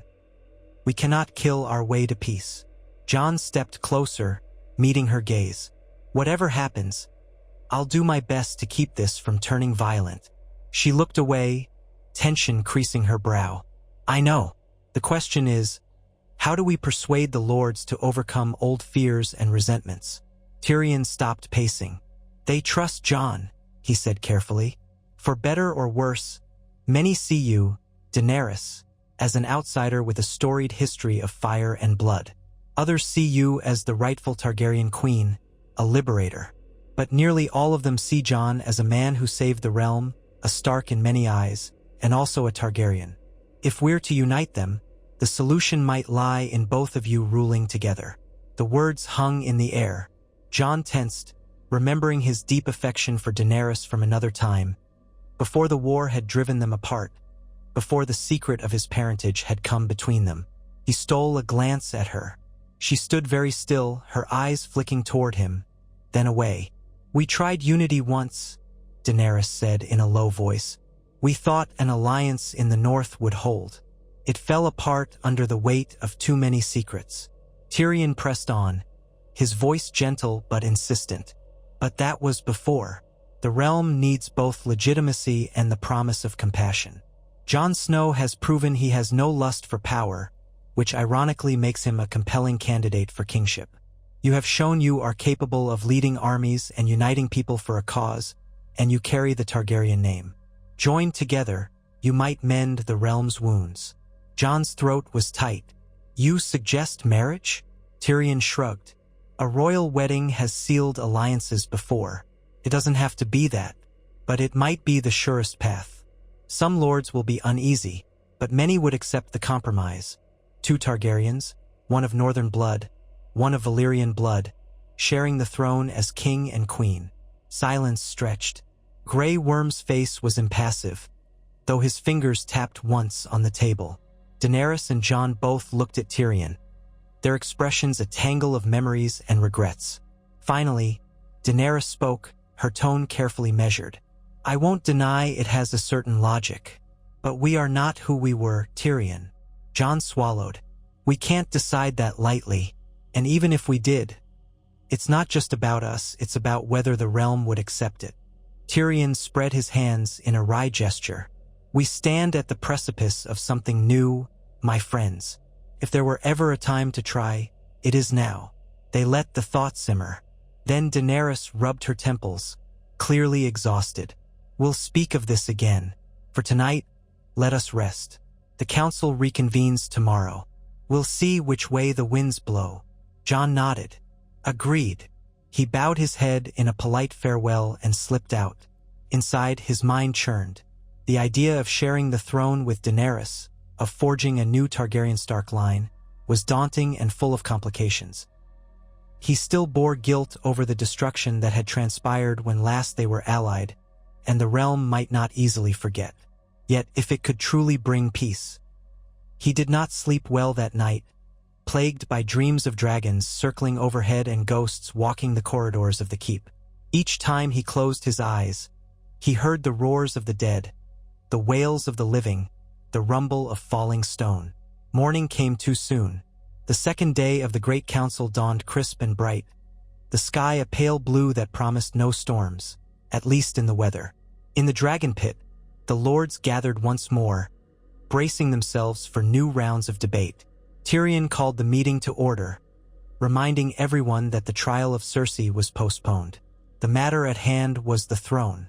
Some of the lords shifted in their seats, clearly impatient. Others cast wary glances at Daenerys or at Jon. Gendry hovered near the Stormlanders, shrugging helplessly each time one of them touted him as a viable candidate. A hush settled as Tyrion held up a scroll. "I've listened carefully to all your arguments. In these last hours, I've spoken with the 2 strongest claimants to the throne, Daenerys Stormborn of House Targaryen and Jon Snow, son of Rhaegar Targaryen. They have asked that I put forth a proposal for your consideration. Your acceptance is your choice, but I urge you to hear it with open minds." Some in the crowd exchanged curious looks. Jon stood to the side of Tyrion, Daenerys on the other side. Though they did not stand hand in hand or display overt unity, the fact that they remained side by side raised eyebrows. Tyrion continued, "Queen Daenerys and Lord Jon have considered the possibility of uniting their claims. That is, both shall rule jointly as king and queen if it is the will of this council. Their partnership would ensure that the Targaryen line continues in a legitimate manner, recognized by the great houses. And it would unite the North and the South under a single banner, building upon Jon Snow's ties to House Stark and Daenerys' historical claim." A moment of stunned silence met this declaration. Then the hall erupted with chatter. Some lords were startled, some outraged, some grudgingly impressed. Lady Mormont, present in her austere northern garb, frowned thoughtfully. Yara Greyjoy's lips curled, as if she found it all faintly amusing. The Riverlands contingent began whispering among themselves, while the Vale's representatives eyed the arrangement with cautious acceptance. Gendry's supporters looked momentarily deflated. Lord Swan of the Stormlands rose, his voice carrying. So they'd marry? Make a new line of Targaryen Starks? Is that the plan? Tyrion nodded. If they so choose. Or they might rule jointly without marriage, but that is rarely recognized as stable in Westeros. We must be practical. A royal wedding cements alliances. That said, no one will force them to do anything they themselves do not agree to. The murmurs swelled again. Another lord, this one wearing the oak and acorn sigil of House Oakhart, spoke up. Daenerys Targaryen once burned our fields. Jon Snow took the city by stealth. Why should we trust them not to impose their will on all of us? As soon as we leave. Jon stepped forward, raising his hand for quiet. Because I have no interest in tyranny. I did not want to seize the Red Keep, only to protect the city from a siege. As soon as this council concludes and a ruler is decided, I intend to reduce the northern forces in the capital, sending many men back home. There's no desire to occupy the realm. Daenerys has also agreed not to unleash her dragons on those who disagree with her. She has already shown restraint. She could have burned the keep to ash if she wanted. Daenerys added softly, I did not. I came here in peace. My dragons will remain outside the city unless needed for defense against external threats. Some lords nodded cautiously, acknowledging the truth of it. A great hush descended as the realm's representatives weighed the proposal. It promised unity but also invited the memory of Targaryen incest and dragons overhead. However, these two Targaryens were also partly Stark. The old tales of the North might lessen the fear of an entirely Valyrian monarchy. And both had proven, in different ways, their willingness to fight for the realm against the undead. At length, Gendry stood, clearing his throat. He looked around at the Stormlords who had championed him. My lords, I'm honored by your faith in me, but I know my strengths. I'm good at forging steel and leading men in battle, but I've no skill in politics. Nor do I relish the notion of sitting in a throne room. If this council believes that Daenerys and Jon can keep the realm at peace, then I'll abide by that. As for the Stormlands, I'll do my duty. I'll support whichever arrangement ensures no more slaughtered innocents. After all I've seen, that's what matters. It was a simple statement, but the humility in it resonated. The Stormlords, left without a strong alternative, began to shift toward acceptance. More voices rose in cautious approval. Others voiced lingering doubts. Yara Greyjoy demanded to know if the Iron Islands would be granted more autonomy in this new monarchy. Daenerys replied that the Ironborn could keep their traditions if they ceased reaving the coastlines of the North and the Vale. A tense negotiation sprang up on the floor, though it was overshadowed by the more pressing question. Would the realm as a whole consent to joint rule? From the corner of the assembly, one of the Dornish envoys, a tall woman in silken robes, spoke. Dorne has always cherished its independence, but we also value stability. If these two can unite the realm and respect our laws, we may support them. Dorne fought Targaryens once, but we also married into that house. We can do so again if it spares us from future wars. The Vale's Lord Royce, a broad-shouldered man wearing armor, nodded in turn. The Vale will stand with the Starks. If Sansa Stark consents, then we have no quarrel with Jon Snow's ascension. He paused. As for Daenerys Targaryen, we ask only that she keep her dragons leashed. We have had enough of seeing them scorch the land. A hush spread. All eyes turned to the group of Northerners present. Their stances ranged from uncertain to resolute.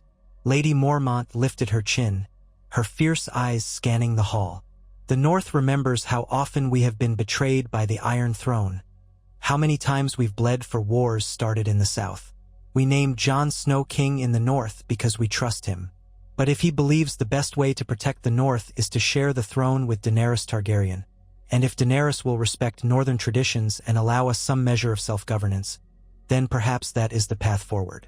I, for one, prefer it to more wars. Daenerys inclined her head to Lady Mormont. I will respect the North. You have my word. Discussion continued for hours. Tyrion did his best to shepherd it in a constructive direction, focusing on terms for each region's autonomy, for the size of any standing army, for how often a council might convene to advise the monarch or monarchs.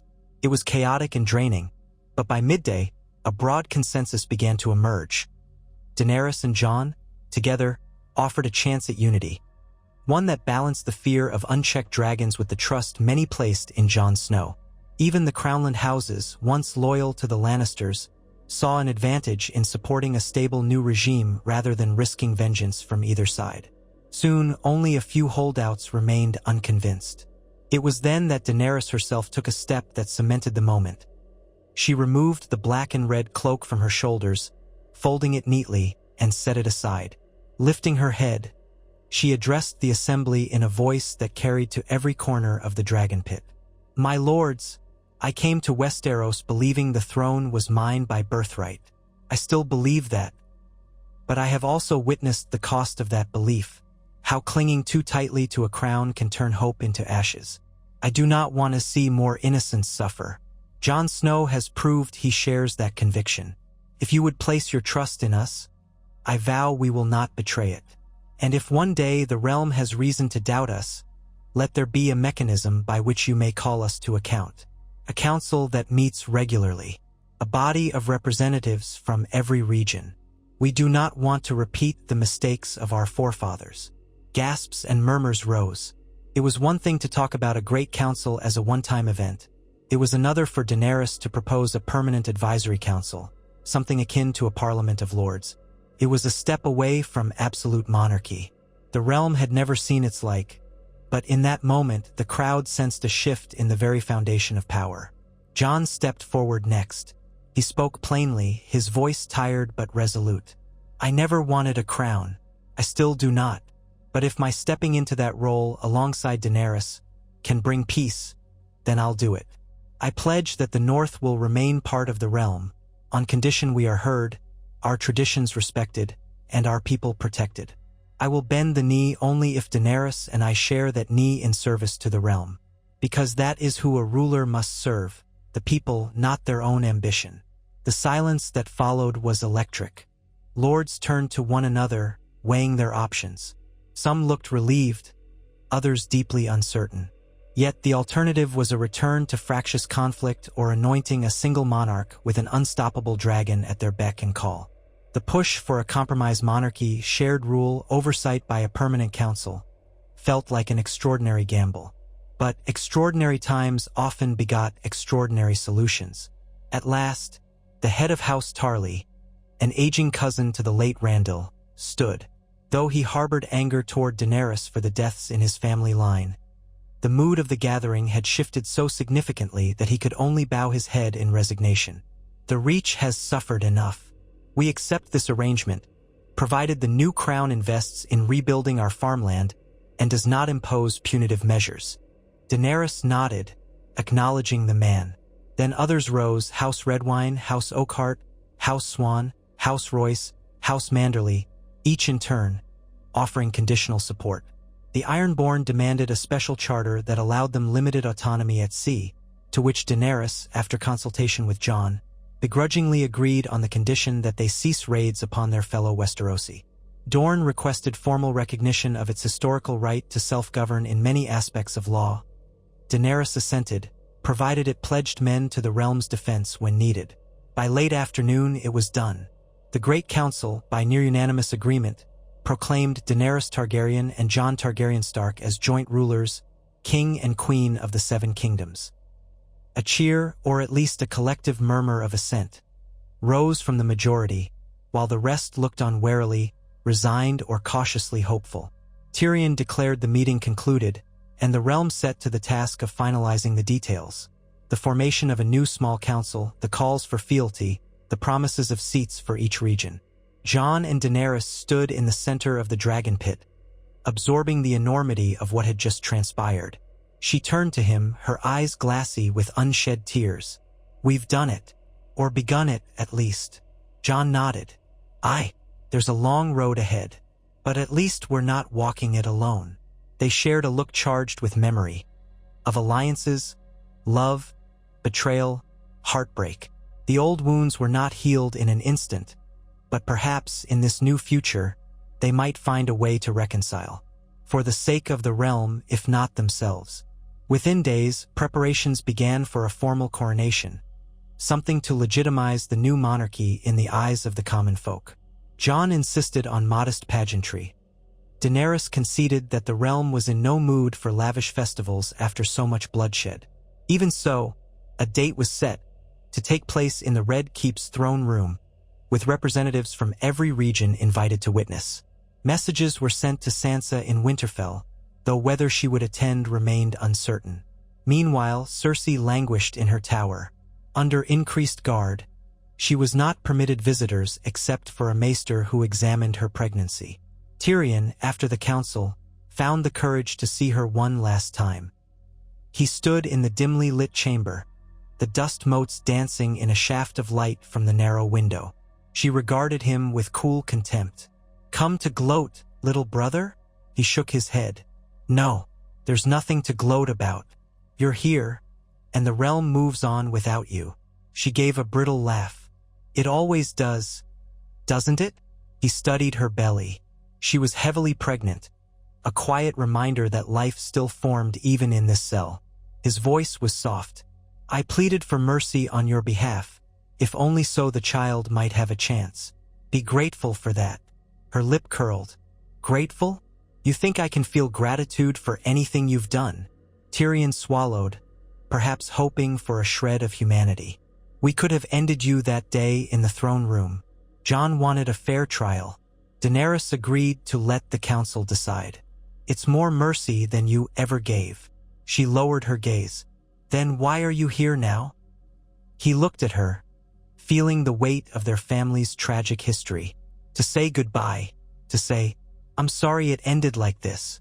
Her eyes flicked up, surprise flitting across her features.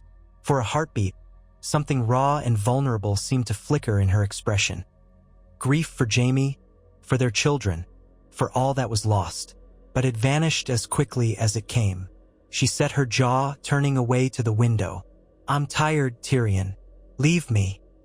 He lingered a moment, then turned and left, the door clanging shut behind him. In the corridor, he closed his eyes, exhaling a long, shuddering breath. So much pain lay behind them, and so many unknowns stretched ahead. He hoped that the child Cersei carried might never learn to hate as fervently as its mother. Perhaps, in some corner of Westeros, it could grow up free of the burdens of House Lannister's sins. Elsewhere in the keep, Daenerys supervised the partial restoration of certain chambers. The city was still battered from previous wars. Craftsmen and builders swarmed the keep's outer walls, repairing holes left by dragonfire in earlier sieges. Jon spent his hours with Davos, planning the withdrawal of a portion of northern troops. A small garrison would remain in the capital to assist with stability, but most would return home for the harvest and rebuilding efforts in the north. The day before the coronation, a subtle hush fell over King's Landing.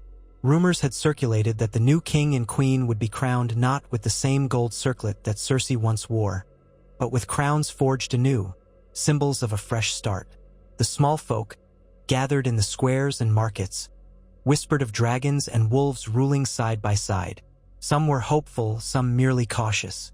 Shops reopened, bread prices stabilized, and the city guard enforced a semblance of order without extortion or brutality. There were pockets of resentment, of course. Some Lannister loyalists muttered about treachery, and some religious zealots decried the notion of Targaryens returning to power.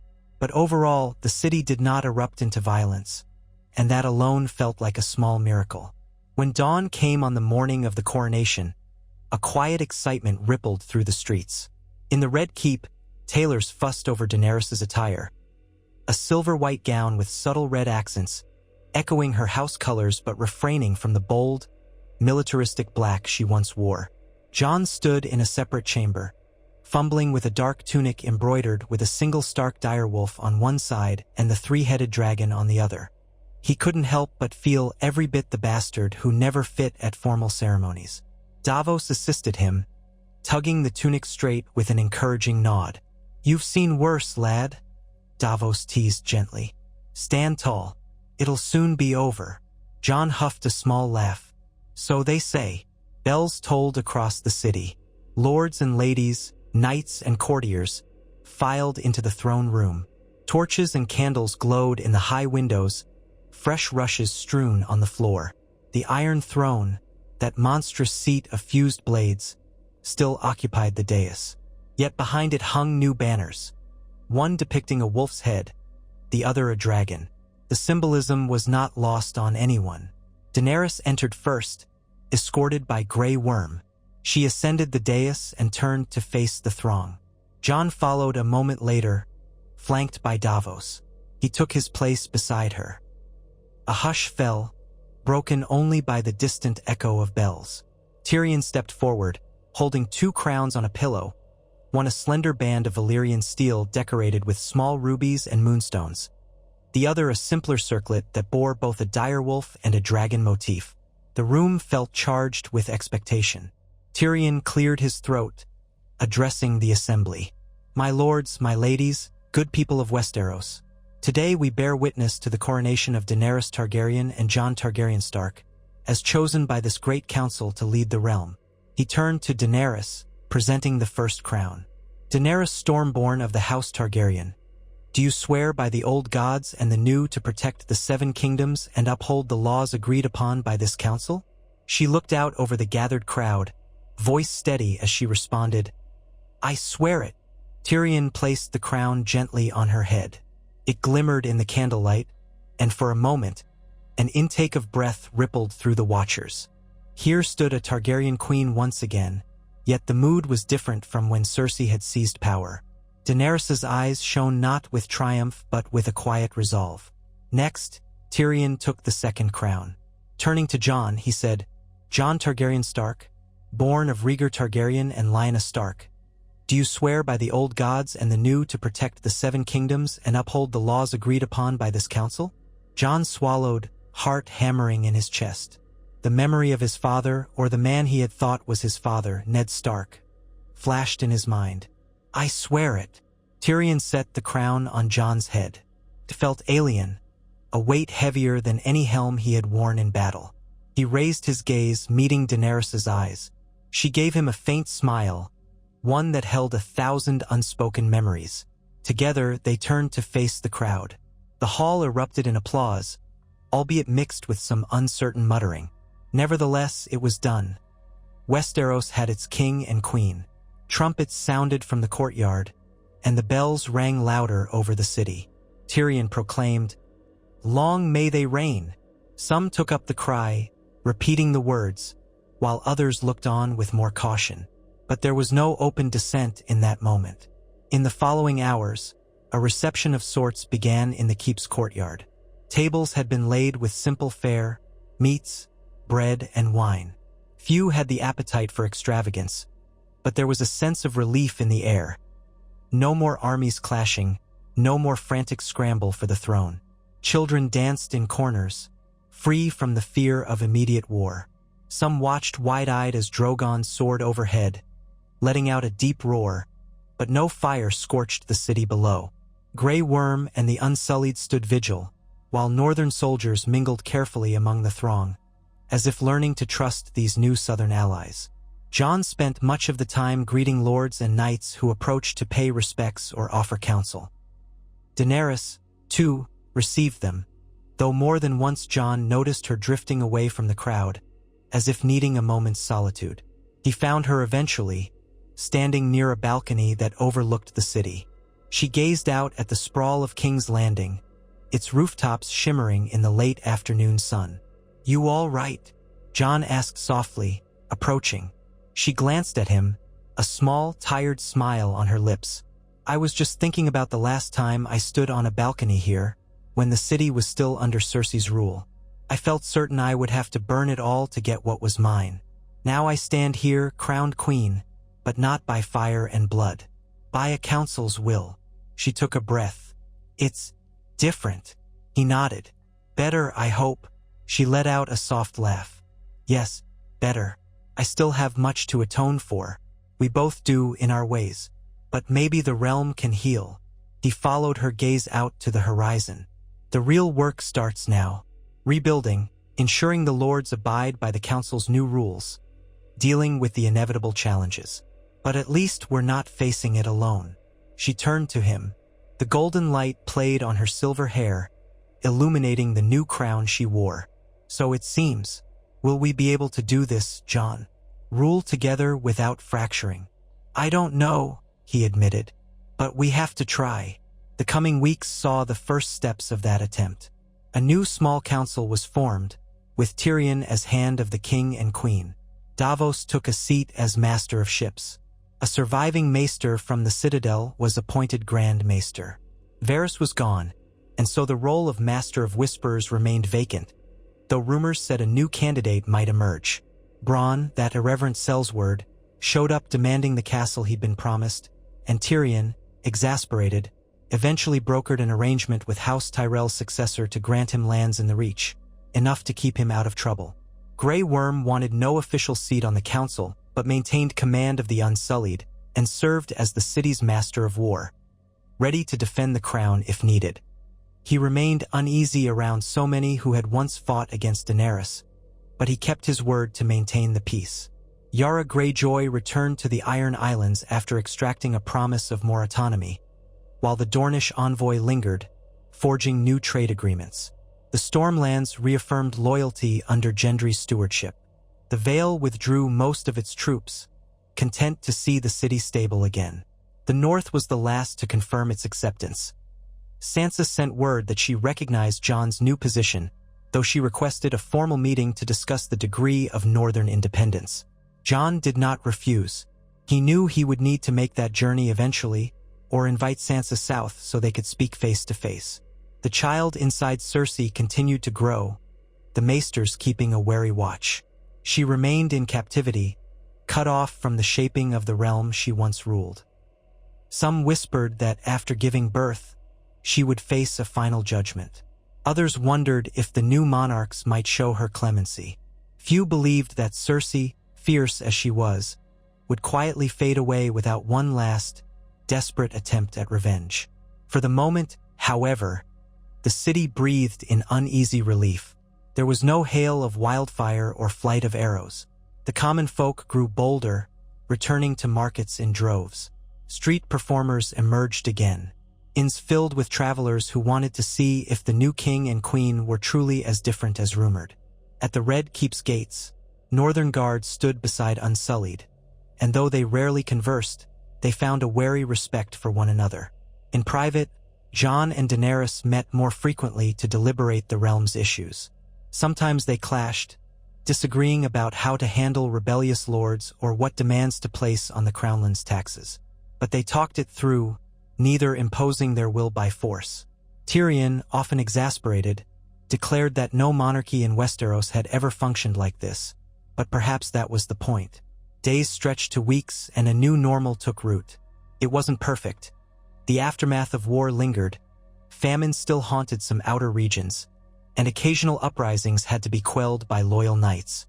But each day that passed without another conflagration felt like a small victory.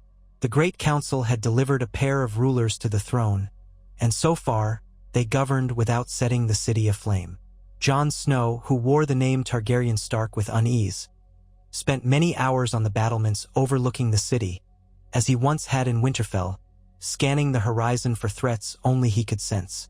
He thought often of the Wall, of the brotherhood he had left behind, of the ghosts that still haunted him. He visited the crypts, some hidden corner of the keep that served as a makeshift shrine for the fallen, and there he remembered those who had died for the realm. On some nights, Daenerys came to stand beside him, saying nothing, just keeping watch as the city lights glimmered bellow, like scattered stars. Their relationship remained complicated. The Great Council's arrangement hovered between them like a formal vow that might one day lead to marriage, but they had not spoken the words, nor sealed it with any ceremony. The realm, seeing them crowned together, assumed such a union was imminent. Yet they both moved cautiously, each weighted by guilt and memory of what had gone wrong before. Tyrion, ever the pragmatist, quietly lobbied for them to formalize their bond sooner rather than later, to quell rumors of a schism. But Jon's sense of honor made him reluctant to force a marriage purely out of political convenience, and Daenerys, still mourning all she had lost, was not eager to rush into an arrangement that might overshadow her own identity. And so they lived side by side, king and queen, an unspoken tension binding them. One evening, several months after their coronation, a raven arrived from Winterfell. Sansa Stark was coming to the capital personally. The letter was polite yet measured. She wished to see her brother. She wished to examine the new government for herself. She also wished to address certain matters of northern governance in person. Jon read the letter twice, his jaw tightening. He knew how fiercely protective Sansa was of the north. She would not hesitate to speak her mind, even if it caused friction with Daenerys. Then again, if any chance of genuine reconciliation between the crown and the north existed, it would require Sansa's approval. A few days later, Sansa arrived at the city gates with a modest retinue, a handful of northern guards, Brienne of Tarth at her side, and a small group of lords. Word spread through King's Landing that the Lady of Winterfell had come south, and crowds gathered to see her. She rode with quiet dignity, her red hair catching the sunlight, her posture regal. Jon came out to greet her personally, and they embraced, somewhat stiffly at first, then with genuine warmth as brother and sister. It had been a long time since they'd met face to face. "Sansa," Jon murmured, stepping back to regard her carefully. She wore a gray cloak lined with white fur, reminiscent of the north. "It's good to see you." She studied him in return, noting the crown on his head, the Targaryen Stark symbols on his attire. A faint smile touched her lips. "I see life in King's Landing has changed you, but I'm glad you're well." They exchanged polite words as she and her guard were led into the Red Keep. Daenerys waited in the throne room, dressed not in full queenly regalia but in a more subdued gown. Even so, the presence of unsullied guards around the hall was impossible to ignore. Sansa entered, her eyes flicking to the Iron Throne, then to Daenerys. A memory of their tense previous encounters seemed to hang in the air. She offered a small bow of her head, not kneeling. "Your Grace." Daenerys inclined her head in return. "Lady Sansa, welcome to King's Landing." Her tone was courteous, if not warm. There was history between them, unspoken tension, a mistrust Sansa had harbored since Daenerys first arrived in the north.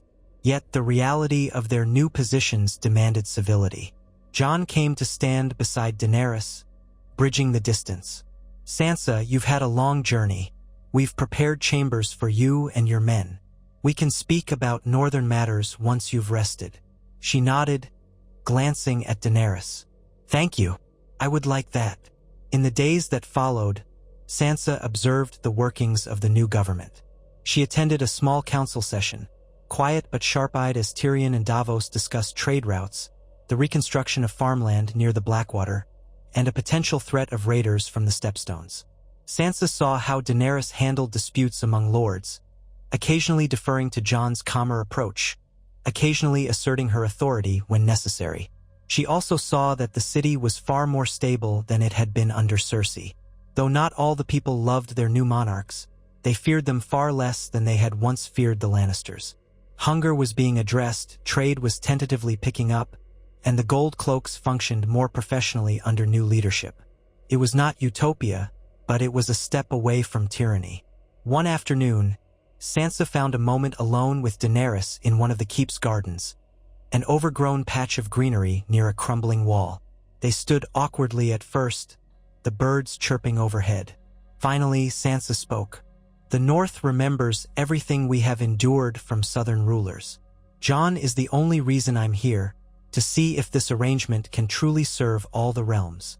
Daenerys studied her, then answered softly, "I understand your caution. I came to Westeros certain I would be its sole queen. Now I share a crown with Jon, and we govern by the will of a council. It is humbling." She paused, choosing her words carefully. "I don't expect you to trust me overnight, but I want you to see that I have learned from my mistakes, and that I value Jon's counsel." Sansa's gaze flicked over Daenerys' face. "He's always been the best of us. That's why I trust his intentions." But what of yours, truly? You once threatened to burn down this city. Would you do it again if things turned against you? Daenerys inhaled sharply, a flicker of pain crossing her expression. I lost myself in grief and rage before, but I will not burn another city. I want to break that cycle of cruelty. If you think I speak empty words, you need only look around. King's Landing stands, not burned to ash, despite ample opportunity to do otherwise. Sansa considered this. Her posture relaxed slightly. So I see. Then perhaps we can find common ground. The North wants greater autonomy. We'd like to govern our local affairs with minimal interference. We'll provide men if the realm is threatened again, and we'll respect the monarchy, so long as it respects us in return. Daenerys nodded. Jon has already insisted on the North's unique status. I have no intention of forcing foreign policies upon your homeland. We only ask that the North remains a part of the realm. A slight smile touched Sansa's lips. That is acceptable. She hesitated, then added, I'm grateful that you've compromised. The Sansa you met before was less trusting. I suppose I've learned that alliances, however uneasy, can be better than endless strife. Daenerys mirrored that faint smile. Then we'll share that lesson. From that moment, their relationship thawed, if only a little.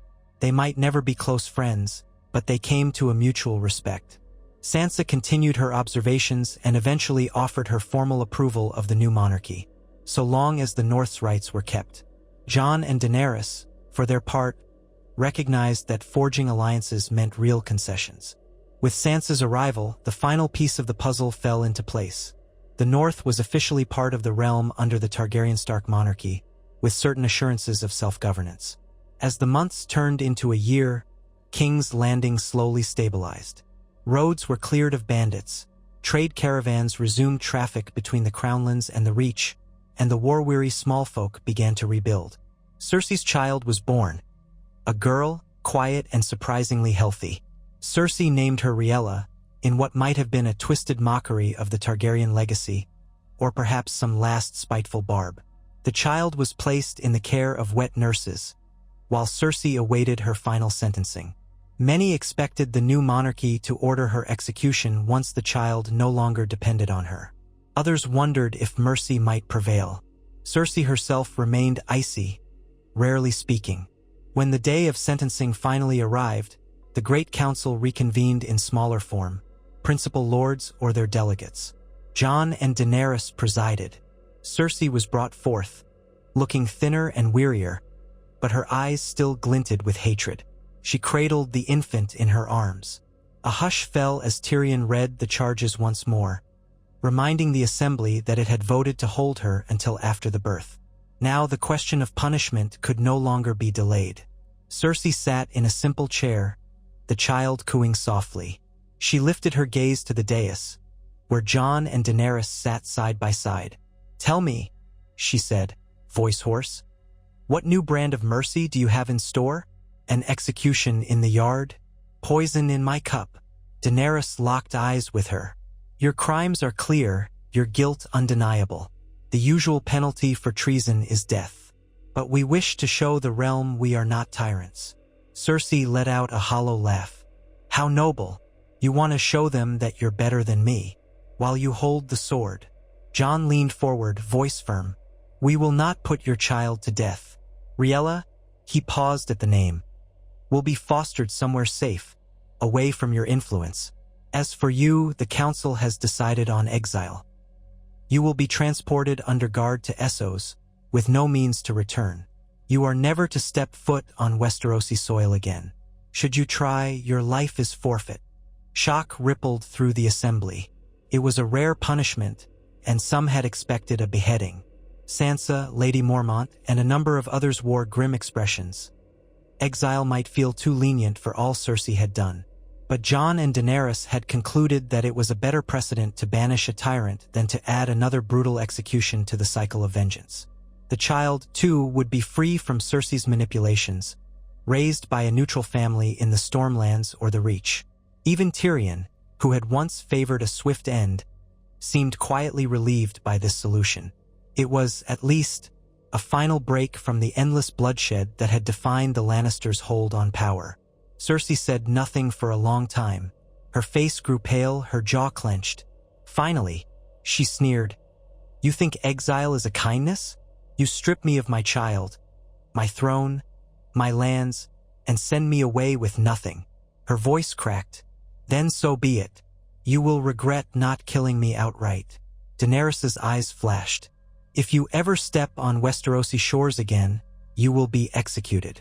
That is no idle threat. The child will remain here, free of your corruption." Cersei's lips trembled, and for a fleeting moment, something like despair flickered in her gaze. Then she rose, cradling the child for the last time, pressing a trembling kiss to the infant's brow. With a steely glint in her eyes, she handed the child to a waiting servant. "Remember that I loved you," she whispered. The baby fussed, too young to understand. Cersei turned to the guards. "Lead on, then. Banish me. I'll see you all again in your nightmares."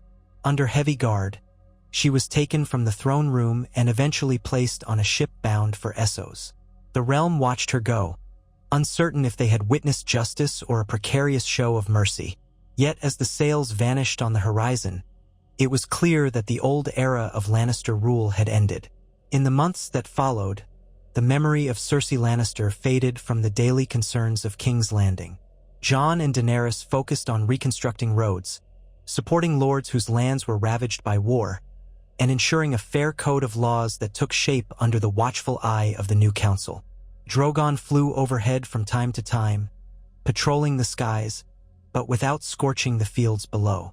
The people grew accustomed to seeing two monarchs hold court, sometimes in tandem, sometimes with one absent due to a journey north or south.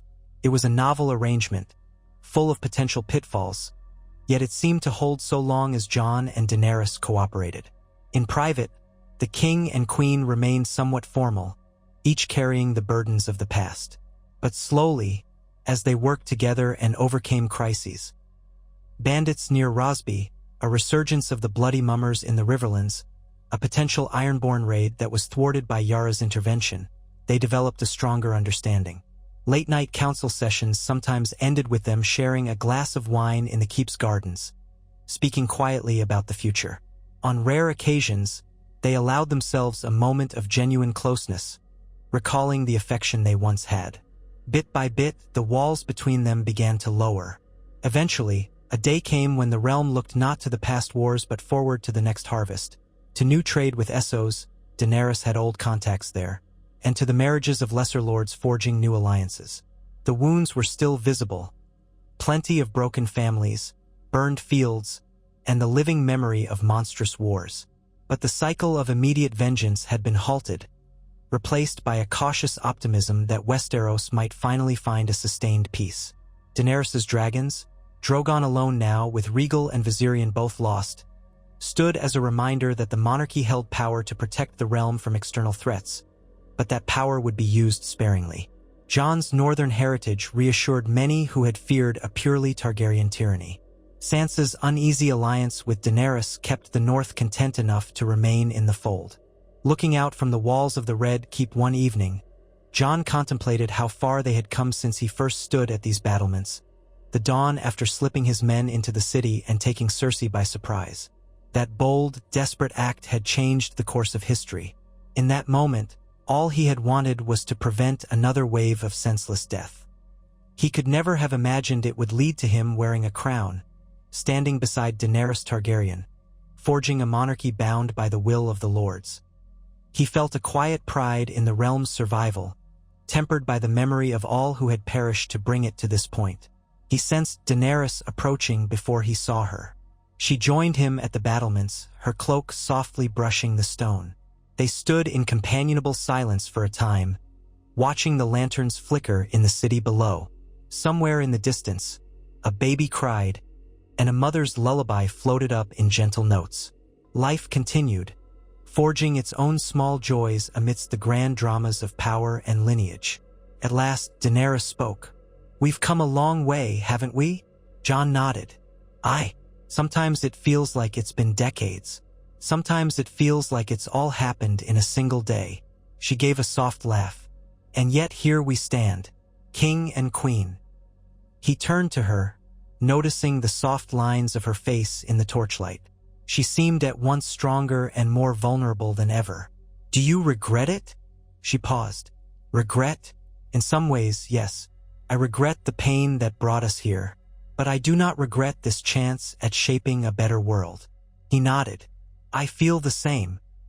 Silence stretched between them, charged with all they had survived: betrayal, war, heartbreak, small moments of tenderness. They had lost so many, from Regal and Viserion to Missandei, Yora, Theon, and others. They had each danced close to the edge of madness and despair. Yet they still stood, forging a new path that neither had fully foreseen.